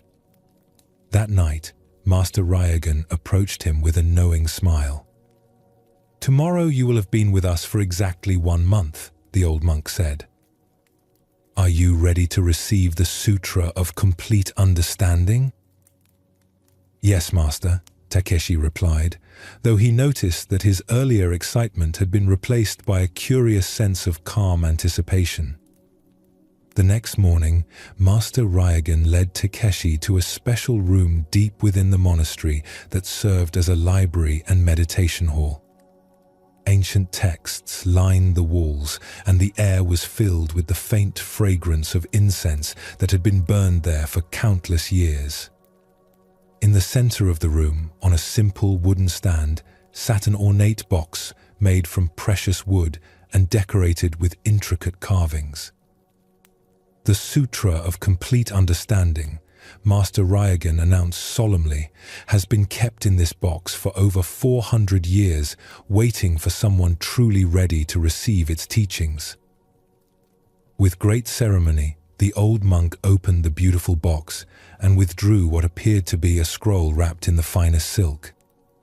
He placed it carefully on a reading stand and gestured for Takeshi to approach. "You may now read the ultimate teaching," Master Ryogen said with deep respect. With hands that trembled slightly from anticipation, Takeshi unwrapped the silk covering and unrolled the ancient scroll. The paper was indeed very old, yellowed with age and delicate to the touch. But as he looked at the surface where the profound teachings should have been written, Takeshi saw that the scroll was completely blank. There was no text whatsoever. No words of wisdom, no secret teachings, no hidden knowledge. The legendary Sutra of Complete Understanding contained nothing but empty space. For a moment, Takeshi stared at the blank scroll in confusion. Had the writing faded over the centuries? Was this some kind of mistake? Had Master Ryogan given him the wrong document? But as he continued looking at the empty space where he had expected to find ultimate truth, something remarkable occurred. Instead of disappointment or anger, Takeshi began to laugh with the same deep recognition that Emperor Akihiko had experienced when he found his container empty. In that moment of seeing nothing written on the scroll, everything became clear. The complete understanding he had been seeking was not something that could be written down or transmitted through words. It was the very awareness that could recognize the blankness of the scroll, the consciousness that could feel disappointment and then transcend it, the life that had sustained his seeking all along. All his years of studying texts had been valuable, but they had never been the goal itself. The goal was the understanding that was present right here, right now, in the simple act of being aware. This understanding didn't need to be written down because it was already complete in every moment of conscious experience. The month you spent with us, Master Ryogan said gently, was the real sutra. The peace you discovered in meditation, the contentment you found in simple work, the clarity that emerged from quieting your restless mind, this was the teaching the blank scroll was waiting to reveal to you. Takeshi understood now why the monastery required seekers to spend time in practice before viewing the legendary text. Without the preparation of actually living a contemplative life, he would have seen only emptiness and felt cheated. But the month of simple practice had prepared him to recognize what the emptiness actually pointed toward. "Master," Takeshi said with deep gratitude, "I came here seeking a teaching that would complete my understanding, but I discovered that my understanding was already complete. I was looking for something to add to my knowledge, but what I needed was to subtract the seeking itself." Master Ryogan nodded with approval. "You have read the Sutra of Complete Understanding correctly. It has taught you what no written words could ever convey." When Takeshi returned to his village, his approach to Buddhist study was completely transformed. He continued reading and teaching, but no longer with the desperate hunger for some final revelation. He understood now that the deepest teachings were transmitted not through information, but through direct experience of what the information pointed toward. Students noticed the change in him immediately. Where once his teaching had been brilliant but somehow dry, now it carried a quality of presence and authenticity that touched people's hearts as well as their minds. When they asked him about this transformation, he would tell them about his journey to find the legendary sutra. "I traveled to the ends of the earth seeking ultimate truth," he would say, "and discovered that it was right here all along, closer than my own breath." The most profound teaching is often the recognition that we already understand everything we need to know. In his later years, Takeshi would sometimes take advanced students on the same difficult journey to the mountain monastery, preparing them for their own encounter with the blank scroll. Most who were ready for the teaching would have the same moment of laughing recognition he had experienced. They would return transformed, not by acquiring new knowledge, but by recognizing the completeness of what they already were. Both the emperor with his empty container and the scholar with his blank scroll discovered the same liberating truth. What we most deeply seek is not hidden somewhere else, waiting to be found, but present right here in our immediate experience, waiting to be recognized. This teaching strikes at the heart of how we typically approach spiritual growth, happiness, and fulfillment. We tend to believe that peace lies somewhere in the future, after we've solved our problems, achieved our goals, or gained particular insights. We search for the missing piece that will complete our understanding, or the special experience that will finally satisfy our longing. But Zen Buddhism suggests that this very searching often prevents us from recognizing what we already have. The awareness that seeks is the awareness that finds. The consciousness that feels incomplete is already complete in its capacity to experience incompleteness. The life that longs for meaning is already meaningful in its very ability to long. This doesn't mean we should stop growing, learning, or working toward positive changes in our lives. Takeshi continued his scholarly work, and the emperor continued ruling his kingdom. But both discovered that their deepest satisfaction came not from achieving something new, but from recognizing the fullness of what was already present. As you settle into sleep tonight, you might gently consider what you've been seeking that could already be here. What peace are you hoping to find in the future that might be available right now? What understanding are you working toward that could be present in this very moment of awareness? The blank scroll and empty container remind us that sometimes the most profound teachings come through subtraction rather than addition, through recognizing what we already are rather than trying to become something different. Your awareness right now, tired and ready for rest, is not lacking anything essential. The consciousness that experiences sleepiness, the life force that has carried you through this day, the simple presence that notices your breathing, this is not a stepping stone to something better. This is the destination itself, already complete, already perfect, already at peace. Let your body release completely now into the support beneath you. Feel your breathing slow and deepen naturally. Trust that the rest you seek is not something you must achieve, but something you can simply allow, knowing that the awareness that receives sleep is the same awareness that receives all experiences, complete, whole, and fundamentally at peace exactly as it is. In Zen Buddhism, this recognition that what we seek is what we already are is not the end of practice, but the beginning of authentic living.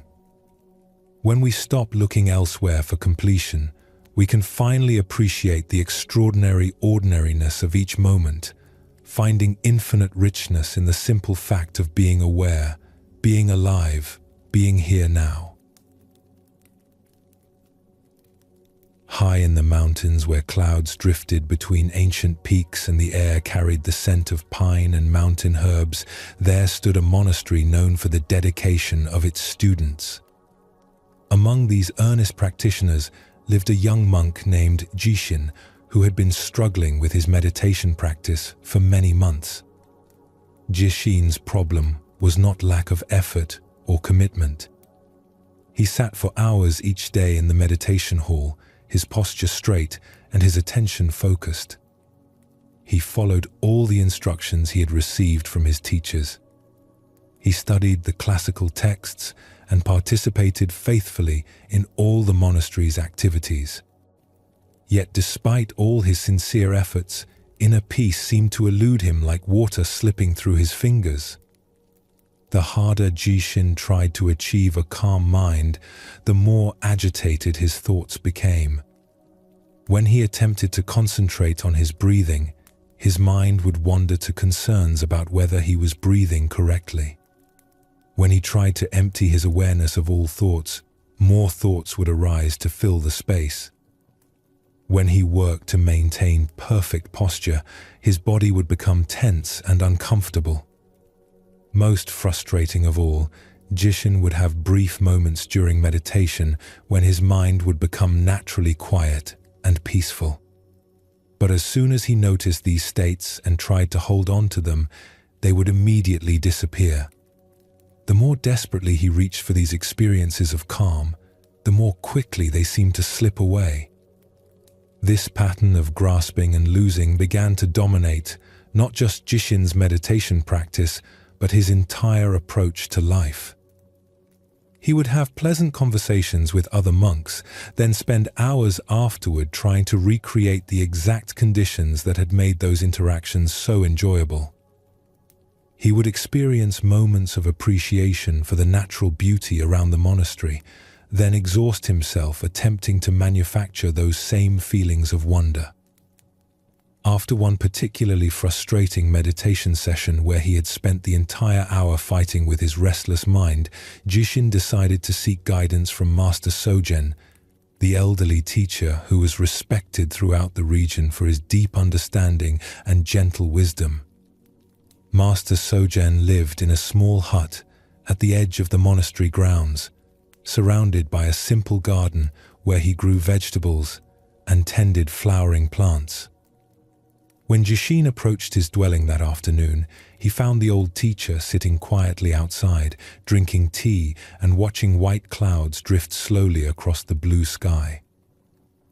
"Master," Jishin said, bowing respectfully and settling onto the ground beside the teacher's bench, "I need your help. I have been practicing meditation faithfully for many months, but I cannot seem to find the lasting peace that other students describe. Every time I experience a moment of calm, I try to hold on to it, but it disappears immediately. How can I learn to maintain peaceful states of mind?" Master Sogen continued looking up at the sky for a long moment before responding. When he finally spoke, he gestured toward a particularly beautiful cloud that was floating above them, its edges illuminated by the afternoon sunlight. "Look at that cloud," the master said gently. "Do you see how gracefully it moves across the sky?" Jishin looked up and admired the cloud's elegant shape and the way it seemed to glow with inner light. "Yes, master. It's very beautiful." "Tell me," Master Sogen continued, "is that cloud trying to hold on to the sky?" The question puzzled Jishin. "No, master. Clouds don't try to hold on to anything. They just float naturally." "And does the sky try to grasp the cloud and keep it in one place?" "No, the sky doesn't grasp anything either. It just allows the cloud to move through it." Master Sogen nodded approvingly. "Yet notice how perfectly they exist together. The cloud belongs completely to the sky, and the sky contains the cloud without effort. Neither needs to struggle or reach for the other." Jishin began to sense that this simple observation contained a teaching about his meditation difficulties, but he wasn't entirely sure how to apply it. "Your peaceful mind," Master Sogen explained, "is like the sky. And your thoughts and experiences are like clouds that pass through this sky. When you try to grasp the peaceful moments and make them permanent, you are like someone trying to capture clouds with their hands." The master picked up a handful of air and opened his palm, showing its obvious emptiness. "The harder you squeeze, the more surely whatever you're trying to hold will slip away." "But master," Jishin protested, "if I don't try to maintain peaceful states, won't I just lose them completely?" "Watch the cloud again," Master Sogen said, pointing to the same white formation that was now drifting toward the western horizon. "Is it lost because it's moving? Is its beauty diminished because it's not permanent?" As Jishin observed the cloud's gradual movement across the vast sky, he began to understand something profound. The cloud's beauty was not dependent on staying in one place. In fact, its graceful movement was part of what made it so lovely to watch. And the sky's spaciousness was not threatened by the cloud's eventual disappearance. The sky remained perfectly itself, whether it contained many clouds, few clouds, or no clouds at all. "The peace you seek," Master Sogen continued, "is not a particular state that comes and goes like a cloud. It is the sky itself, the spacious awareness that remains unchanged whether it contains peaceful thoughts or agitated thoughts, pleasant experiences or difficult ones." Over the following days, Jishin experimented with this new understanding during his meditation practice. Instead of trying to create peaceful states, he practiced resting in the awareness that could observe all states without being disturbed by them. Instead of grasping for calm experiences, he learned to appreciate the spaciousness that contained both calm and restlessness equally. The change in his practice was remarkable. When peaceful moments arose naturally, Jishin could enjoy them fully without the anxiety of trying to make them permanent. When agitated thoughts appeared, he could watch them pass through his awareness like clouds through sky, knowing that their presence didn't threaten his fundamental peace. One morning several weeks later, while sitting in meditation and watching thoughts arise and dissolve in the spaciousness of awareness, Jishin had a profound realization. He saw clearly that he had been seeking something he already possessed. The peaceful awareness he had been trying so hard to achieve was the very awareness that had been seeking peace all along. I was like someone searching everywhere for their own eyes, he later told Master Sogen. The peace I wanted was the peace I already was. From that day forward, Jishin's approach to meditation and life transformed completely. He continued his regular practice, but without the desperate grasping that had previously made it such a struggle. He could appreciate beautiful moments without trying to capture them, and weather difficult periods without feeling they threatened his essential well-being. Other monks began to notice the change in Jishin. Where once he had seemed tense and driven, now he moved with natural ease. His presence became calming to others, not because he was working to be peaceful, but because he had stopped interfering with the peace that was naturally present. Years later, when Jishin became a teacher himself, students would often come to him with the same grasping approach to meditation that had once caused him so much frustration. He would take them outside and point to the sky, sharing Master Sogen's teaching about clouds and space. "Stop trying to catch the wind," he would tell them, "and you will discover that you are the stillness through which all movement passes. Peace is not something you achieve, but something you already are when you stop trying to be something else." This simple teaching about clouds and sky reveals one of Zen Buddhism's most practical insights for daily life. We often approach happiness, love, success, and even spiritual growth with a grasping attitude, trying to capture and permanently possess experiences that are naturally fluid and changing. But just as clouds cannot be held without destroying their beauty, the experiences we most treasure often lose their magic when we try to grasp them too tightly. A peaceful moment becomes anxious when we worry about losing it. A joyful experience becomes desperate when we try to make it last forever. Love becomes possessive when we attempt to control it rather than allowing it to flow naturally. Jishin's discovery points to a different way of relating to our experiences. Instead of trying to be the cloud, we can learn to rest as the sky. Instead of identifying with the changing contents of our awareness, we can recognize ourselves as the awareness itself, which remains spacious and undisturbed regardless of what it contains. This doesn't mean becoming passive or indifferent to life's experiences. Clouds add beauty and variety to the sky, just as thoughts, emotions, and experiences add richness to our lives. But when we understand ourselves as the sky rather than the clouds, we can appreciate everything more fully because we're not desperately trying to control what naturally changes. In a bustling market town where merchants hawked their wares and travelers stopped to rest on their journeys, there lived a man named Ryokan who owned nothing but the simple clothes on his back and a small wooden bowl for collecting food or alms. Most people in the town considered him one of the poorest individuals they had ever encountered, yet those who took time to observe him closely noticed something puzzling. Ryokan seemed happier and more content than many of the wealthy merchants and comfortable citizens around him. Ryokan had not always lived this way. Years earlier, he had been a successful rice trader with a thriving business, a large house, and a reputation for shrewd dealing that brought him considerable wealth. But a series of bad harvests, dishonest partners, and unfortunate investments had cost him everything.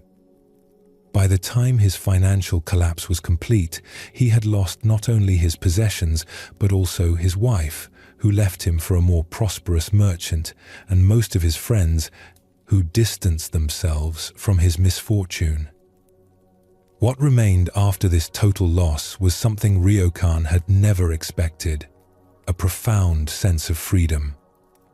Without possessions to protect, investments to worry about, or social status to maintain, he discovered a lightness and simplicity that he had never experienced during his years of prosperity. Each morning, Ryokan would wake wherever he had found shelter the night before, sometimes in the doorway of a closed shop, sometimes under the eaves of a temple, sometimes in a grove of trees outside the town. Instead of feeling miserable about his circumstances, he would stretch in the morning sunlight and feel genuinely grateful to be alive for another day. His daily routine was beautifully simple. He would walk through the town, offering to help shopkeepers with small tasks in exchange for food or a few coins. He might sweep in front of a tea house, carry heavy bags for elderly customers, or help merchants unload goods from their carts.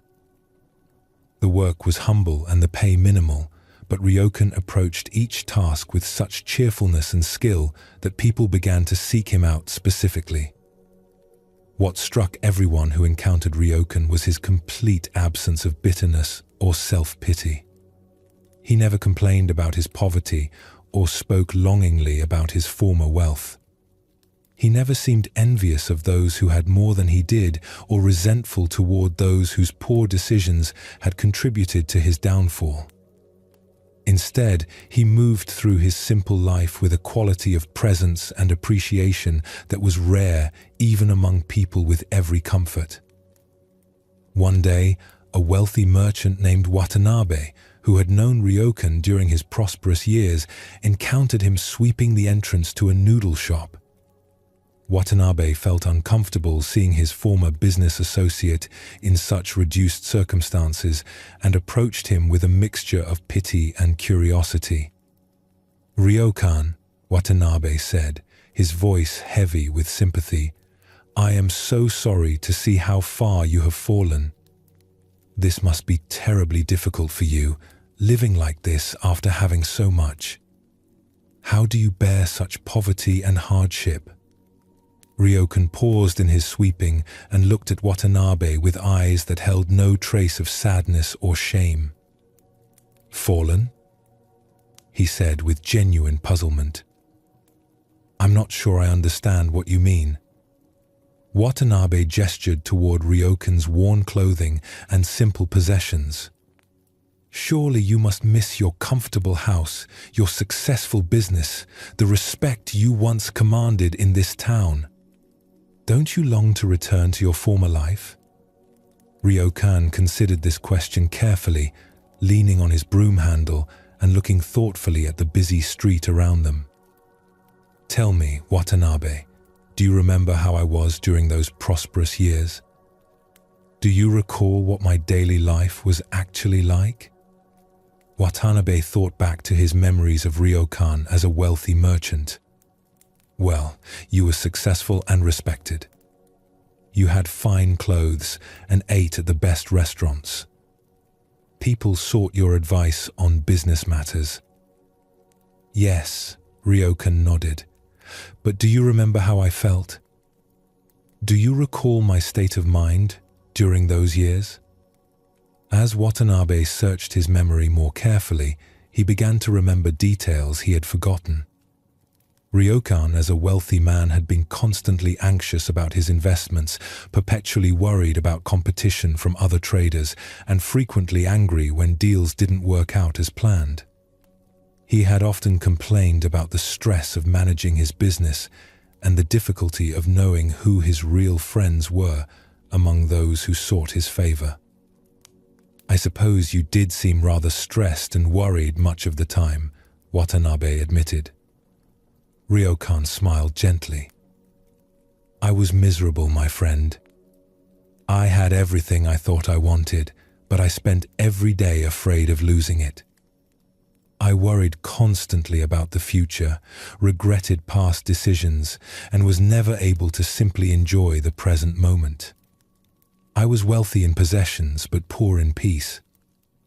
He gestured to the simple scene around them, the warm sunlight on the street, the pleasant sounds of people going about their daily business, the satisfying work of making something clean and orderly. Now look at my life, Ryokan continued. I have no possessions to protect, no investments to worry about, no complex relationships to manage. When I'm hungry, I find food. When I'm tired, I rest. When work needs to be done, I do it with full attention.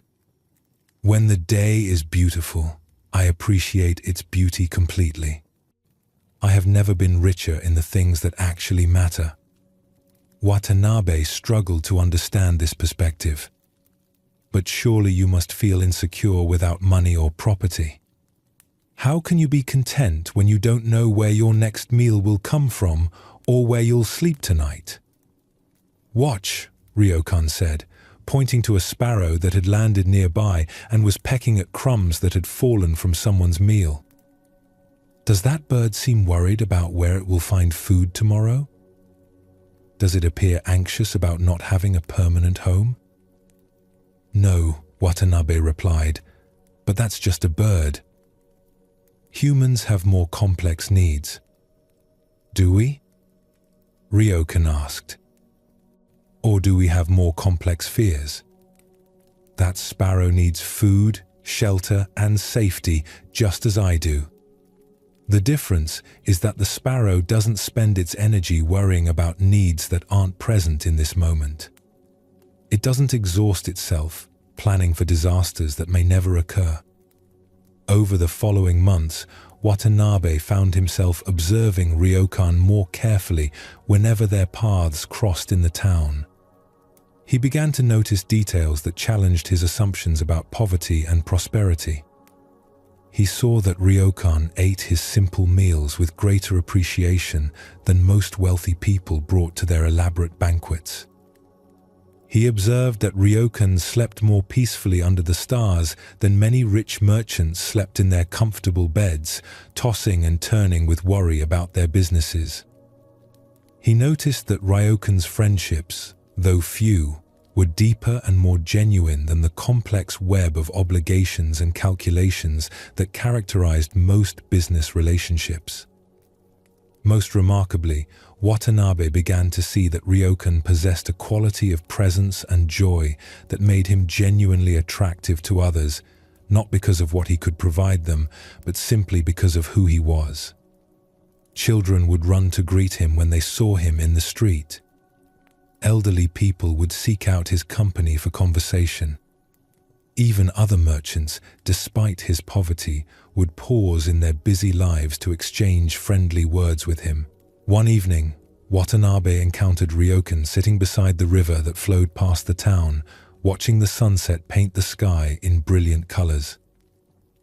Unable to contain his curiosity any longer, Watanabe sat down beside him.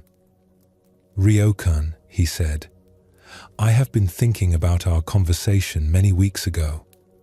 I must admit that I don't understand how you can be so content with so little. Can you help me understand what I'm missing?" Ryokan continued watching the changing colors in the sky as he replied, "What do you think I lack right now, in this moment?" Watanabe looked around at the simple scene, two men sitting by a river, watching a beautiful sunset. "Well, you don't have a house to return to, fine food waiting for dinner, comfortable beds to sleep in, or money in your pocket." "True," Ryokan agreed, "but I also don't have mortgage payments to worry about, business problems keeping me awake at night, employees depending on me for their livelihood, or the constant pressure to maintain an image of success. And right now, I have everything I actually need: a healthy body, a peaceful mind, and one of the most beautiful sunsets I have ever witnessed." he turned to look directly at Watanabe. "Tell me honestly, when was the last time you sat still long enough to really watch a sunset? When did you last feel completely satisfied with a simple moment like this?" Watanabe realized with some embarrassment that he couldn't remember the last time he had done either of those things. His life was so filled with activities and concerns that he rarely paused to appreciate simple pleasures, and his mind was so focused on acquiring more or protecting what he had that satisfaction always seemed just out of reach. "I think I'm beginning to understand," Watanabe said slowly. "You're saying that contentment doesn't depend on having particular things, but on appreciating what's already present." "Exactly," Ryokan replied. "I spent years thinking that happiness would come when I had enough money, enough success, enough security. But enough kept changing as my circumstances changed. There was always something more I needed before I could be truly content." The sun had now set completely, and the first stars were beginning to appear in the darkening sky. "When I lost everything I thought I needed for happiness," Ryokan continued, "I discovered that happiness had been available all along. It wasn't hidden in my possessions or my achievements. It was right here, in the simple fact of being alive and aware in this moment." From that evening forward, Watanabe's perspective on wealth and poverty began to shift dramatically. He started taking time each day to appreciate simple pleasures that he had previously taken for granted. The taste of his morning tea, the feeling of sunlight on his face, the satisfaction of completing a day's work well. He also began to notice how much of his life energy was consumed by anxiety about protecting and increasing his wealth, and how this constant worry prevented him from enjoying what he already had. Gradually, he learned to hold his possessions more lightly, appreciating them when they were present, but not allowing his happiness to depend entirely on keeping them. Years later, when people would ask Watanabe about the source of the greater contentment and wisdom they observed in him, he would tell them about the lessons he learned from a beggar who was richer than any wealthy man he had ever known. "True prosperity," he would say, "is not having everything you want, but wanting nothing more than what you have." Ryokan's story reveals another facet of the peace that needs nothing. While Jishin learned not to grasp for particular mental states, Ryokan discovered that contentment doesn't depend on external circumstances being arranged in any particular way. Both teachings point to the same fundamental insight of Zen Buddhism, that our deepest satisfaction comes not from getting what we think we need, but from recognizing the completeness that's already present in simple awareness itself. This understanding challenges one of the most persistent beliefs in human culture, that happiness depends on having the right combination of external conditions.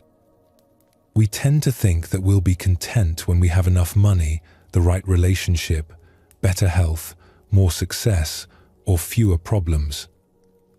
But both the cloud-watching monk and the contented beggar discovered that peace is available right now, independent of whether our circumstances match our preferences. This doesn't mean we should stop working toward reasonable goals or taking care of our practical needs. Jishin continued his meditation practice, and Ryokan continued seeking food and shelter. But both learned that their fundamental well-being didn't depend on these activities succeeding in any particular way. The sparrow that Ryokan pointed to offers a perfect example of this principle. Birds work diligently to find food and build nests, but they don't seem to suffer from anxiety about whether their efforts will be successful. They respond appropriately to their immediate needs, without exhausting themselves with worry about distant possibilities.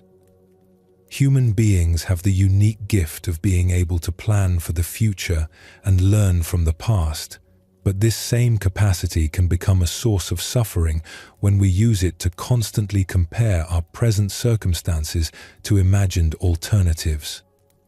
We can spend so much energy wishing things were different that we miss the beauty and sufficiency of what's actually here. As you settle deeper into rest tonight, you might gently notice what you've been waiting for in order to be content.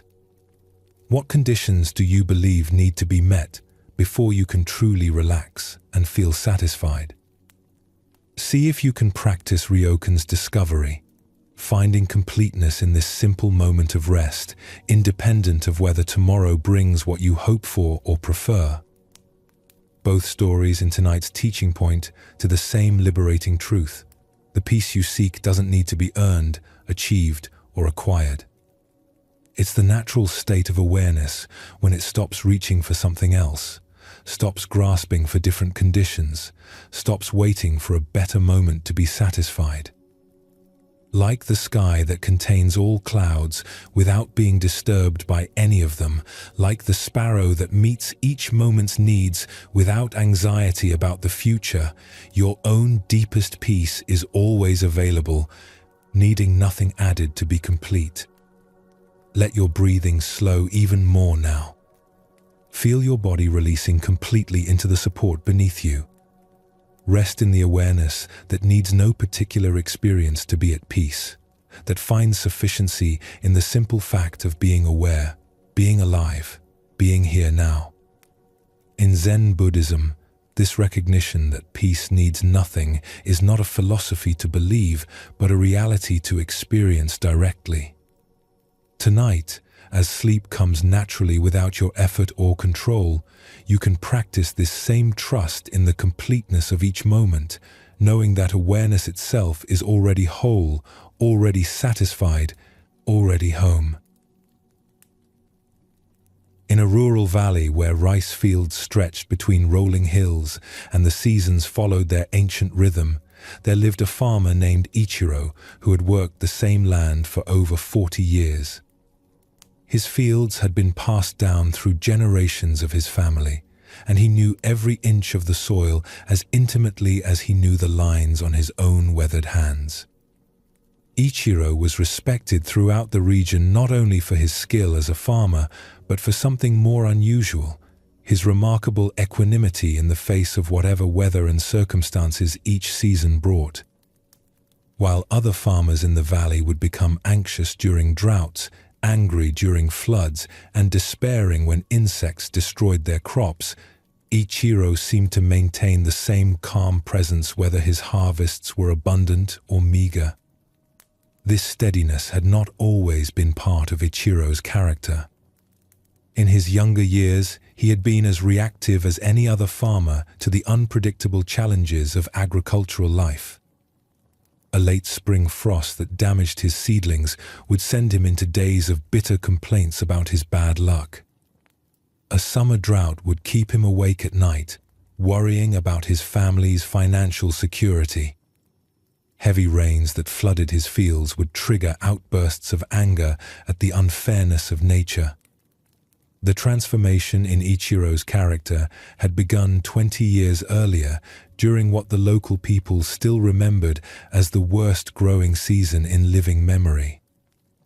That year, every possible agricultural disaster had seemed to strike his valley in succession, as if nature were testing the limits of human endurance. The season had started with a late, harsh winter that prevented proper soil preparation. When spring finally arrived, it brought flooding that washed away many of the seeds Ichiro had managed to plant. The floods were followed by an unusual cold snap that killed most of the seedlings that had survived the water damage. Summer brought the opposite extreme, a severe drought that lasted for months, withering the few plants that had managed to establish themselves. When the rains finally returned in early autumn, they came with violent storms that included hail large enough to destroy whatever crops had somehow endured the earlier challenges. By harvest time, Ichiro had lost nearly everything. His rice yield was less than 10% of a normal year, barely enough to feed his family through the winter, with nothing left over to sell or save for the following season's planting. Many farmers in the valley faced similar losses, and the community was gripped by anxiety about how they would survive the coming year. On the day when Ichiro walked through his devastated fields, surveying the full extent of the damage, something unexpected happened. Instead of feeling the rage and despair that had characterized his responses to much smaller setbacks in previous years, he found himself experiencing a profound sense of acceptance. Looking at the flattened stalks of rice that represented months of careful work, Ichiro felt his heart open in a way it never had before. He saw clearly that his anger and resistance to previous difficulties had never changed the circumstances themselves, but had only added mental suffering to whatever practical challenges he faced. "The rain falls where it falls," he said quietly to himself as he stood in his ruined field. "The sun shines when it shines. The seasons follow their own rhythm, not mine. I can work skillfully with whatever conditions arise, but I cannot control what conditions will arise." This simple recognition became the foundation for a completely different approach to farming and living. Instead of fighting against weather patterns he couldn't influence, Ichiro learned to observe them carefully and adapt his methods accordingly. Instead of becoming emotionally devastated by crop failures, he began to see them as information about what adjustments might be needed for future seasons. The change in Ichiro's approach became evident to his neighbors during the growing seasons that followed. When drought conditions developed, instead of cursing the lack of rain, Ichiro would calmly implement water conservation measures and choose crops that thrived in dry conditions. When excessive rainfall threatened to flood his fields, rather than raging against the weather, he would work efficiently to create drainage and protect what could be protected. Most remarkably, Ichiro's overall productivity actually improved after he stopped fighting against circumstances he couldn't control. By accepting whatever weather conditions arose and adapting skillfully to them, he was able to make better decisions and use his energy more effectively than when he had wasted time and emotional resources on resistance and complaint. One particular incident became famous throughout the valley and established Ichiro's reputation for wisdom as well as farming skill. 3 years after his season of great loss, another severe drought struck the region. Wells ran dry, streams stopped flowing, and most farmers watched helplessly as their crops withered under the relentless Sunday. While his neighbors gathered in anxious groups to discuss the disaster and voice their frustrations with the weather, Ichiro spent his time quietly implementing a plan he had developed during previous dry spells.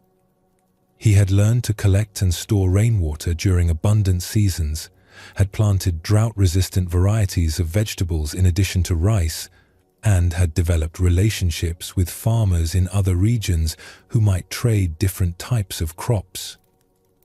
When a delegation of worried farmers came to Ichiro seeking advice about the drought, they found him working peacefully in his fields, tending plants that, while not thriving, were surviving better than most crops in the area.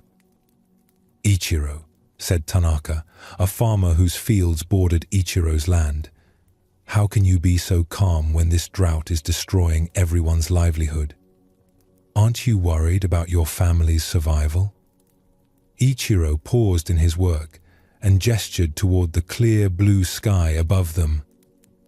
"Tanaka, does my worry make it rain?" "Well, no," Tanaka replied, "but surely you must be concerned about the practical consequences of this dry weather." "I am very concerned about the practical consequences," Ichiro agreed. "That's why I'm spending my time and energy on practical responses, conserving water, protecting the plants that can survive, and planning for various possible outcomes. But I'm not wasting energy on wishing the weather were different." He pointed to a section of his field where drought-resistant vegetables were growing in carefully mulched rows. When I accept that this is a dry year, I can focus completely on how to farm successfully in dry conditions. When I spend my energy fighting against the dryness, I have less attention available for working skillfully with the conditions that actually exist. Another farmer in the group, an elderly man named Yamamoto, shook his head in puzzlement. But doesn't such acceptance mean giving up? If we just accept everything that happens, won't we become passive and stop trying to improve our situation? Ichiro smiled and invited the group to walk with him through his fields. As they toured his land, he showed them the various adaptations he had made in response to different weather patterns over the years. Terraced areas for managing heavy rains, drought-resistant crops for dry seasons, cold-hardy varieties for harsh winters, and flexible irrigation systems that could be adjusted for different conditions. As you can see, Ichiro explained, acceptance doesn't mean doing nothing. It means putting all my energy into responding wisely to what is actually happening, rather than dividing my energy between useful action and useless resistance. He stopped beside a small grove of trees he had planted to provide windbreak and shade. These trees exist because I accepted that this area of my land is exposed to strong winds and hot Sunday. If I had spent years complaining about the wind and sun, I would never have thought to plant trees. Acceptance allowed me to see clearly what was needed. Over time, other farmers in the valley began to adopt Ichiro's approach to agricultural challenges. They learned to observe weather patterns without emotional reactivity, to plan for various contingencies without anxiety, and to adapt their methods based on actual conditions rather than ideal preferences. The practical benefits of this approach became clear during subsequent difficult seasons. The farmers who learned to accept and work with challenging conditions consistently achieved better outcomes than those who wasted energy fighting against what they couldn't control. But beyond the practical improvements, those who adopted Ichiro's philosophy reported something even more valuable: a profound reduction in the stress and emotional suffering that had previously accompanied every agricultural challenge. When a traveling Buddhist monk visited the valley and heard stories about Ichiro's wisdom, he sought out the farmer to learn more about his philosophy. He found Ichiro working peacefully in his fields on a day when threatening clouds suggested an approaching storm. "I have heard that you have learned to maintain peace of mind regardless of what circumstances arise," the monk said. "Can you share the secret of this contentment?" Ichiro looked up at the gathering clouds and then at the monk. "There is no secret," he replied simply. "I just stopped arguing with reality." "What do you mean by arguing with reality?" "For many years," Ichiro explained, "whenever something happened that I didn't like, I would spend my energy wishing it were different. Drought should be rain. Floods should be sunshine. Cold should be warm. I was like a person shouting at the mountains to move because they were blocking his view. As they spoke, the first drops of rain began to fall. Ichiro smiled and continued working, adjusting his movements to account for the changing conditions, but showing no sign of distress about the approaching storm. Now when drought comes, I think, this is a dry year. How can I farm successfully in dry conditions? When floods come, I think, this is a wet year. How can I work skillfully with abundant water? When storms come, he gestured at the darkening sky. I think, this is a stormy day. How can I protect my crops and complete my work safely in these conditions? The monk nodded with understanding. You have learned what we call in Buddhism accepting what is. This doesn't mean you like everything that happens, but that you stop wasting energy fighting against what has already occurred. Exactly. Ichiro agreed as they hurried towards shelter from the increasing rain. I have learned that there are two kinds of pain in life: the pain of difficult circumstances and the additional pain of resisting those circumstances. I cannot always avoid the first kind of pain, but I can always choose to avoid the second. Years later, when Ichiro had become an elder respected throughout the region for his wisdom as well as his farming expertise, young people would come to him seeking guidance, not just about agriculture, but about life in general. His teachings were simple but profound. Life will bring you weather you didn't order, he would tell them. The question is not how to control the weather, but how to dance with whatever weather comes. When you stop fighting against the rhythm of life, you can discover your own natural rhythm within it. Ichiro's story illustrates one of Zen Buddhism's most practical and healing teachings: the difference between pain and suffering. Pain comes from difficult circumstances that we cannot always avoid. Suffering comes from our resistance to those circumstances, our insistence that reality should be different than it is. The farmer's transformation shows us that acceptance is not passive resignation, but active wisdom.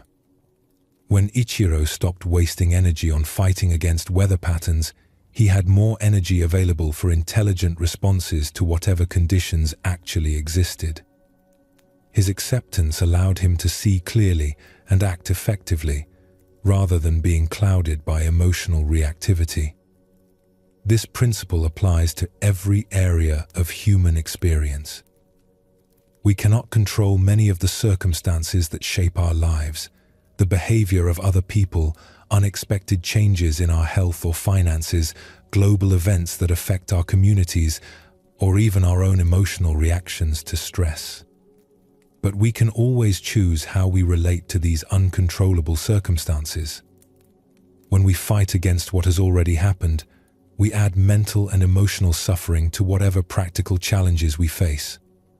When we accept what is while working skillfully with present conditions, we often discover resources and possibilities that resistance had hidden from our view. This doesn't mean we should never work to change difficult situations, or that we should become indifferent to injustice and unnecessary suffering. Ichiro continued to farm actively and sought to improve his methods.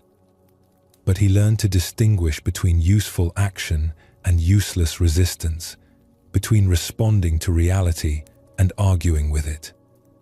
Tonight, as you prepare for rest, you might gently notice what aspects of your current situation you've been fighting against. What circumstances have you been wishing were different, perhaps burning energy on resistance that could be directed towards skillful response? See if you can practice Ichiro's wisdom, accepting what is while remaining fully engaged with life as it actually unfolds. At a mountain monastery where winter brought months of deep snow and bitter cold, there lived a young student named Sato who had been struggling with periods of deep melancholy and emotional darkness that seemed to descend upon him without warning or apparent cause. These episodes would arrive like sudden weather changes, transforming Sato's normally cheerful disposition into something heavy and grey. During these times, he would lose interest in his studies, find no pleasure in activities he usually enjoyed, and feel as though a thick fog had settled over his mind, making even simple tasks feel overwhelming and difficult. Sato had tried many approaches to combat these dark moods. He would force himself to maintain his usual schedule, hoping that activity would lift his spirits. He would attempt to think positive thoughts, trying to argue his way out of the melancholy through logic and willpower. He would sometimes isolate himself completely, believing that solitude would allow the darkness to pass more quickly. None of these strategies seemed to help. In fact, His efforts to fight against the dark periods often seemed to make them worse, adding frustration and self-criticism to the already difficult experience of feeling emotionally heavy and disconnected. The monastery where Sato lived was known for its wise and compassionate teachers, but he felt embarrassed about his struggles with melancholy. In a community dedicated to cultivating peace and joy, he worried that his periodic darkness indicated some fundamental failure in his spiritual development. Master Daisetsu, the elderly abbot of the monastery, was renowned for his deep understanding of the human mind and heart. Students from many regions sought his guidance for dealing with difficult emotions and mental states. But Sato had always hesitated to approach him, fearing that the master would judge his struggles as evidence of inadequate practice or commitment. One winter morning, during a particularly intense period of melancholy that had lasted for several weeks, Sato was walking slowly through the monastery's snow-covered gardens when he encountered Master Daisetsu sitting peacefully on a bench, apparently enjoying the cold, clear air and the beauty of the snow-laden trees. "Good morning, Sato," the master said with warmth that contrasted sharply with the young man's inner gloom. "Come sit with me and watch the snow fall." Sato approached hesitantly and settled beside the master on the cold wooden bench. They sat in silence for several minutes, watching large snowflakes drift down from the grey sky and settle on the branches of the pine trees around them. "Master," Sato finally said, his voice heavy with the weight he had been carrying, "I must ask for your guidance. I have been practicing here for 3 years, but I still experience periods of darkness that seem to come from nowhere and resist all my efforts to overcome them. I fear that I am not suited for this path, or that some flaw in my character prevents me from finding the lasting peace that other students achieve." Master Daisetsu continued watching the falling snow as he replied, "Tell me, Sato, what do you think of this winter weather?" The question puzzled Sato. "I'm not sure what you mean, Master. Do you think this snow is a mistake? Do you believe winter is a flaw in the natural order that should be corrected?" "No, of course not," Sato replied. "Winter is natural. Snow is beautiful in its own way. And yet," Master Daisetsu observed, "winter is cold and dark. It covers the green earth with white emptiness. It strips the trees of their leaves and forces plants into dormancy. If you were a farmer concerned only with growing crops, you might consider winter a terrible inconvenience that prevents you from doing what you want to do." Sato began to sense that this conversation about weather was actually about something else, but he wasn't sure how to make the connection. "However," the master continued, "wise farmers understand that winter serves essential purposes in the cycle of growth. The cold period allows trees and plants to rest and gather energy for spring's renewal. The snow provides water that will nourish new growth when temperatures rise. The dormancy period is not a failure of the natural system, but an integral part of its wisdom." Master Daisetsu turned to look directly at Sato. "What if your periods of melancholy are like winter in the landscape of your inner life?" This comparison stopped Sato short. He had never thought of his dark moods as anything other than problems to be solved or obstacles to be overcome. The idea that they might serve some purpose or be part of a natural cycle had never occurred to him. "I don't understand, Master. How can depression and sadness be useful or natural? Think about what happens during winter," Master Daisetsu suggested. "The external world becomes quiet and still. Growth slows down or stops entirely. There is a turning inward, a period of rest and reflection that prepares for future expansion. Is it possible that your melancholy serves similar functions? Over the following days, Sato began to observe his dark moods differently, trying to understand what Master Daisetsu had suggested. Instead of immediately fighting against the heaviness when it arose, he experimented with allowing it to be present while paying attention to what it might be teaching him. To his surprise, he began to notice that his periods of melancholy often coincided with times when he had been pushing himself too hard in his studies or spiritual practice. The darkness seemed to force him to slow down, to rest, to look more deeply at patterns in his life that might need attention. He also observed that during these quiet, inward times, he often gained insights about himself and his relationships that were not available during his more energetic and outward-focused periods. The melancholy, while uncomfortable, seemed to create a space for reflection and deeper understanding. Most importantly, Sato began to notice that when he stopped fighting against his dark moods, they seemed to pass more naturally and completely. Just as winter always gives way to spring, his periods of emotional darkness would eventually lift on their own, often leaving him with a sense of renewal and clarity that he hadn't experienced when he was constantly battling against the darkness. One morning, several months later, as winter was beginning to give way to the earliest signs of spring, Sato found himself emerging from a period of melancholy with a quality of lightness and appreciation that felt genuinely transformed by his new understanding. He sought out Master Daisetsu to share what he had learned. He found the master in the same garden where their conversation about winter had taken place, but now the snow was melting and small green shoots were beginning to emerge from the previously frozen ground. "Master," Sato said, settling beside his teacher, "I think I understand now what you meant about winter and melancholy. When I stopped trying to force my sad moods away and instead learned to rest in them like trees rest in winter, something shifted. The darkness began to feel less like an enemy and more like a teacher." Master Daisetsu smiled with approval. "And what has this teacher shown you?" "It has shown me that I don't have to be afraid of difficult emotions," Sato replied.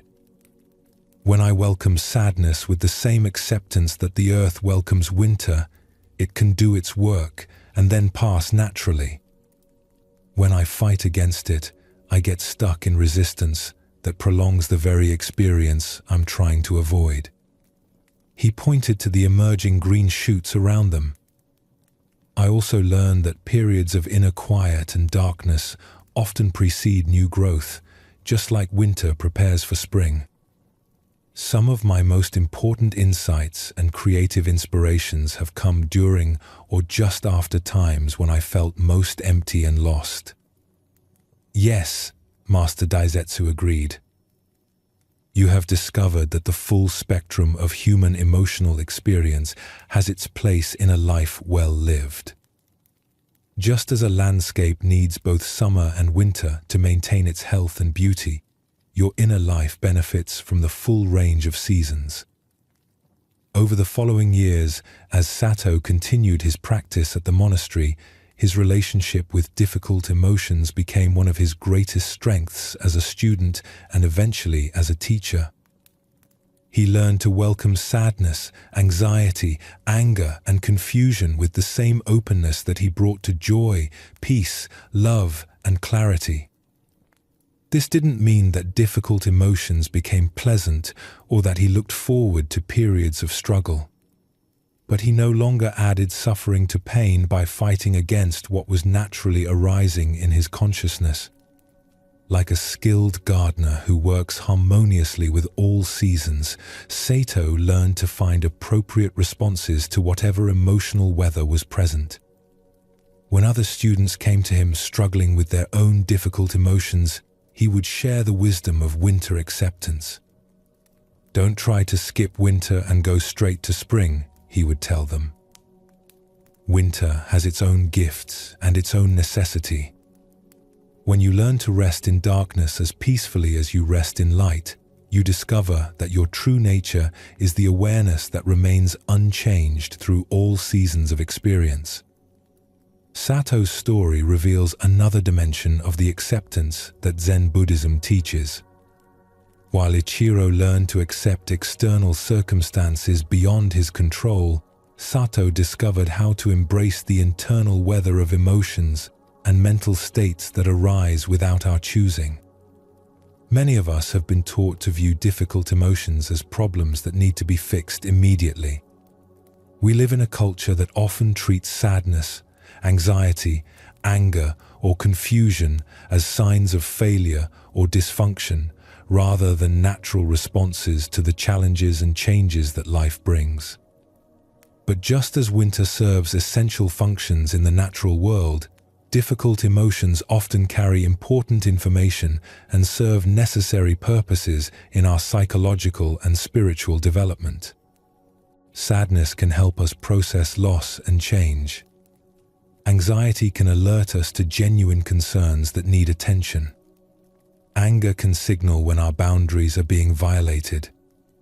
Confusion can indicate that we're encountering something new that requires deeper understanding. The key insight that Sato discovered is that fighting against difficult emotions often prolongs and intensifies them. When we try to force ourselves out of sadness or push away anxiety through sheer willpower, we often create additional layers of frustration and self-criticism that make the original difficulty worse. Acceptance of emotional states doesn't mean we become passive or stop taking care of our mental health. Just as farmers continue to work skillfully during winter while accepting the season's limitations, we can take appropriate action to support ourselves during difficult emotional periods while allowing the experience to unfold naturally. This might mean seeking professional help when depression becomes severe, practicing stress reduction techniques during anxious periods, or expressing anger in healthy ways when it arises. But it also means trusting that emotional weather, like atmospheric weather, has its own natural cycles that don't require our constant management and control. Tonight, as you prepare for the rest your body and mind need, you might practice both forms of acceptance that these stories illustrate. Notice any external circumstances from your day that you've been resisting, and see if you can release the struggle against what has already occurred. Also, observe any internal states that you've been fighting against, and experiment with offering them the same welcoming space that winter offers to dormant seeds. Both Ichiro and Sato discovered that acceptance is not surrender, but wisdom, not giving up, but giving in to the natural flow of life. When we stop expending energy on fighting against what is already present, that energy becomes available for creativity, healing, and authentic response to whatever each moment offers. Let your breathing become even slower and deeper now. Feel your body settling completely into relaxation. Rest in the understanding that this moment, exactly as it is, with whatever thoughts or feelings or circumstances it contains, is perfectly acceptable. You don't need to change anything about your current experience to be worthy of rest and peace. In Zen Buddhism, this acceptance is sometimes called just this. Not just this, but it should be different, or just this, and I'll work to change it tomorrow, but simply just this. The remarkable discovery that both farmers and monks have made throughout history is that just this is always enough, always complete, always worthy of our full presence and acceptance. Sleep peacefully in this understanding, knowing that whatever dreams or rest or experiences the night brings, your fundamental nature remains like the awareness that observes all seasons without being changed by any of them. This awareness needs no improvement, no adjustment, no different circumstances to be perfectly itself. The acceptance that brings deepest peace is not the acceptance of resignation, but the acceptance of love, meeting life with the same unconditional welcome that space offers to all the various forms that arise within it, finding in this welcome the freedom to respond wisely to whatever each moment presents. In a peaceful valley where a small temple sat beside terraced fields and bamboo groves, the morning had started with the rumble of thunder echoing through the mountains. Dark clouds had gathered before dawn, and lightning had split the sky several times before the storm moved on, leaving the air fresh and clear. Brother Shinran had been sweeping the temple courtyard when the thunder rolled through the valley. Not long after the storm passed, the quiet was suddenly shattered by the thundering sound of hooves. He looked up to see a magnificent horse racing past the temple gates. The animal was running at full speed, its powerful legs carrying it swiftly down the dirt path that wound through the valley. Dust clouds rose behind it as it galloped, and its breathing was labored from the intensity of its pace. The horse's eyes were wide, almost frantic, foam on its mouth, as if it were fleeing from some terrible danger or racing towards some urgent destination. Shinran watched in amazement as the beautiful creature disappeared around a bend in the path, heading toward the mountains beyond. He had never seen a horse run with such desperate intensity, such single-minded focus on getting somewhere else as quickly as possible. A few moments later, Master Aizen emerged from the temple and noticed Shinran standing motionless, still staring down the path where the horse had vanished. "What has captured your attention so completely?" the master asked gently. "Master," Shinran replied, still somewhat breathless from witnessing the dramatic scene, "a magnificent horse just ran past our temple at incredible speed. It seemed so determined, so focused on reaching its destination. Where do you think it was going?" Master Aizen looked thoughtfully down the empty path, then back at his student with eyes that held both compassion and gentle amusement. "The horse doesn't know where it's going," he said simply. Shinran looked puzzled. "But Master, it was running so purposefully, with such intensity. Surely it must have been heading somewhere important." "It was running," Master Aizen agreed, "but not because it had chosen a destination. Earlier this morning, there was thunder in the mountains. That sound frightened one horse, which began to run. When other horses saw it running, they started running too, not knowing why, but assuming there must be danger.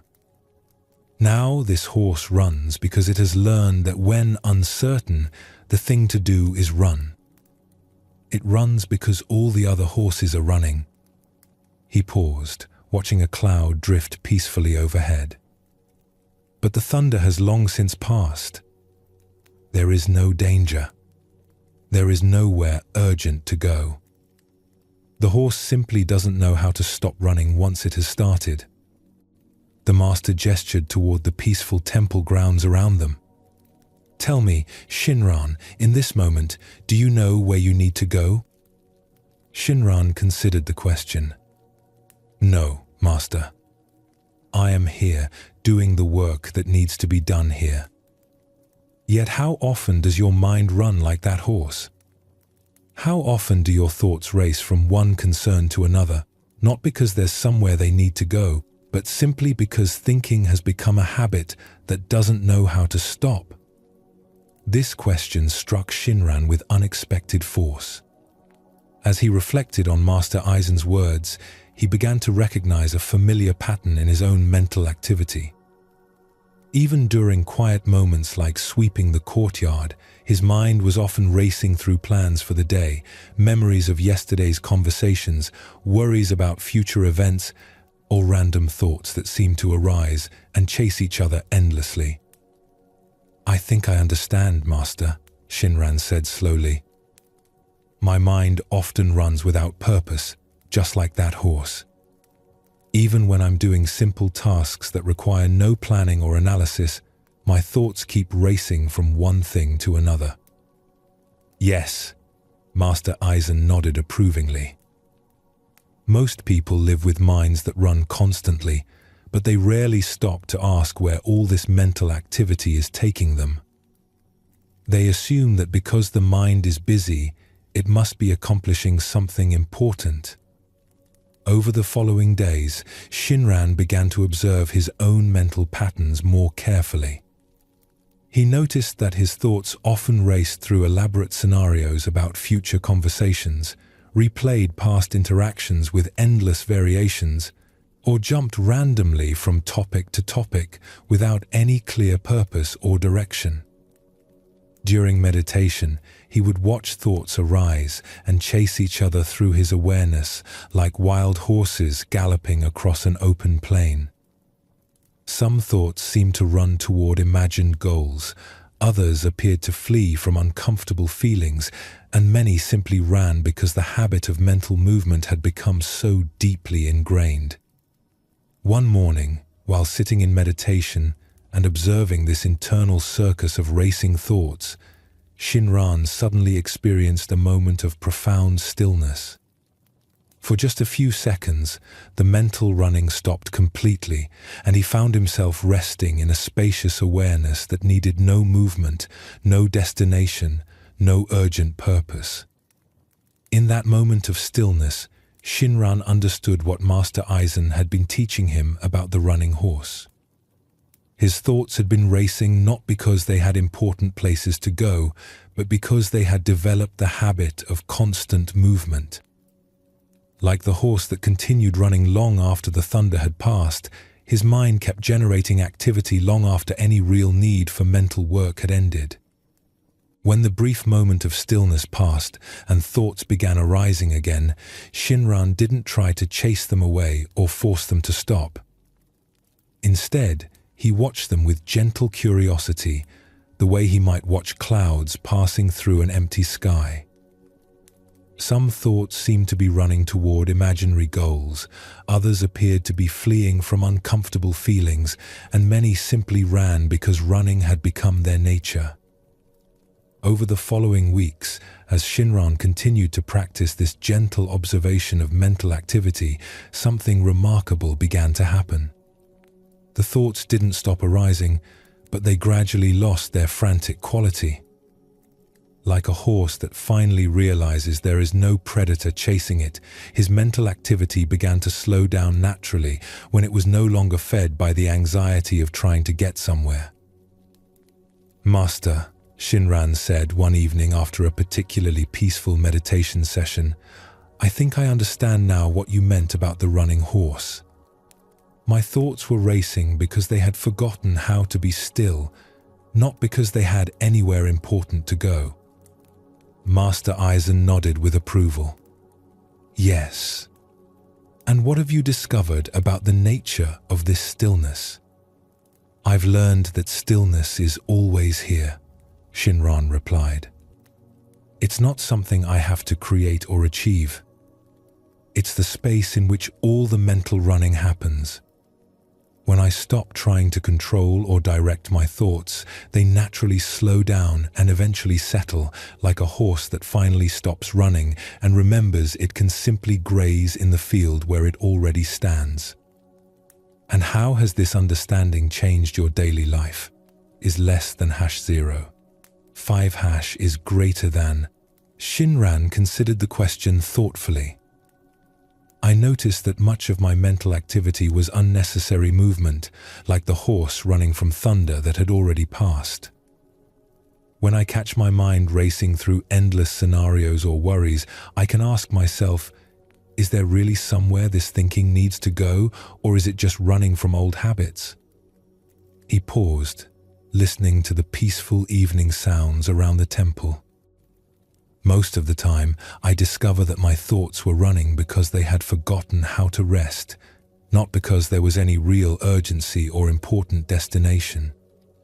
From that day forward, Shinran's practice deepened significantly.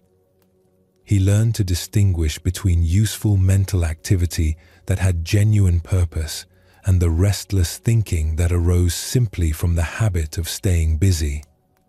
Like a skilled horseman who knows when to give his mount direction and when to let it rest, Shinran developed the ability to engage his mind when focus was needed and allow it to settle into natural stillness when no mental work was required.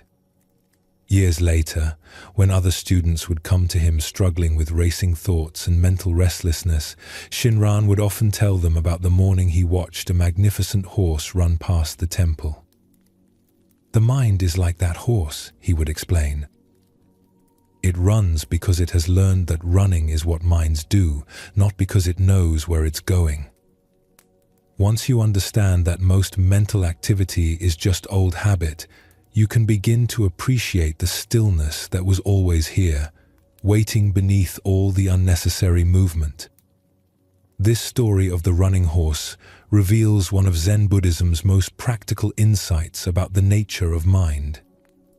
Most of us live with constant mental activity that feels urgent and important, but much of this thinking is simply habit, like a horse that keeps running long after the original cause for alarm has passed. Our thoughts often race through endless scenarios, replay old conversations, worry about future events, or jump from topic to topic without any clear purpose. We assume this mental busyness is necessary and productive, but when we observe carefully, we often discover that much of it is simply the mind's habit of staying in motion. The thunder that started the horse running represents the various stimuli in our lives that trigger mental activity: stress at work, conflicts in relationships, news about world events, or even just the general pace of modern life. Once our minds learn to race in response to these triggers, they often continue racing even when the original causes are no longer present. Understanding this pattern can be deeply liberating. When we recognize that much of our mental restlessness is habit rather than necessity, we can begin to distinguish between thoughts that serve a genuine purpose and thoughts that are simply running because they've forgotten how to be still. Tonight, as you prepare for rest, you might gently observe your own mental activity.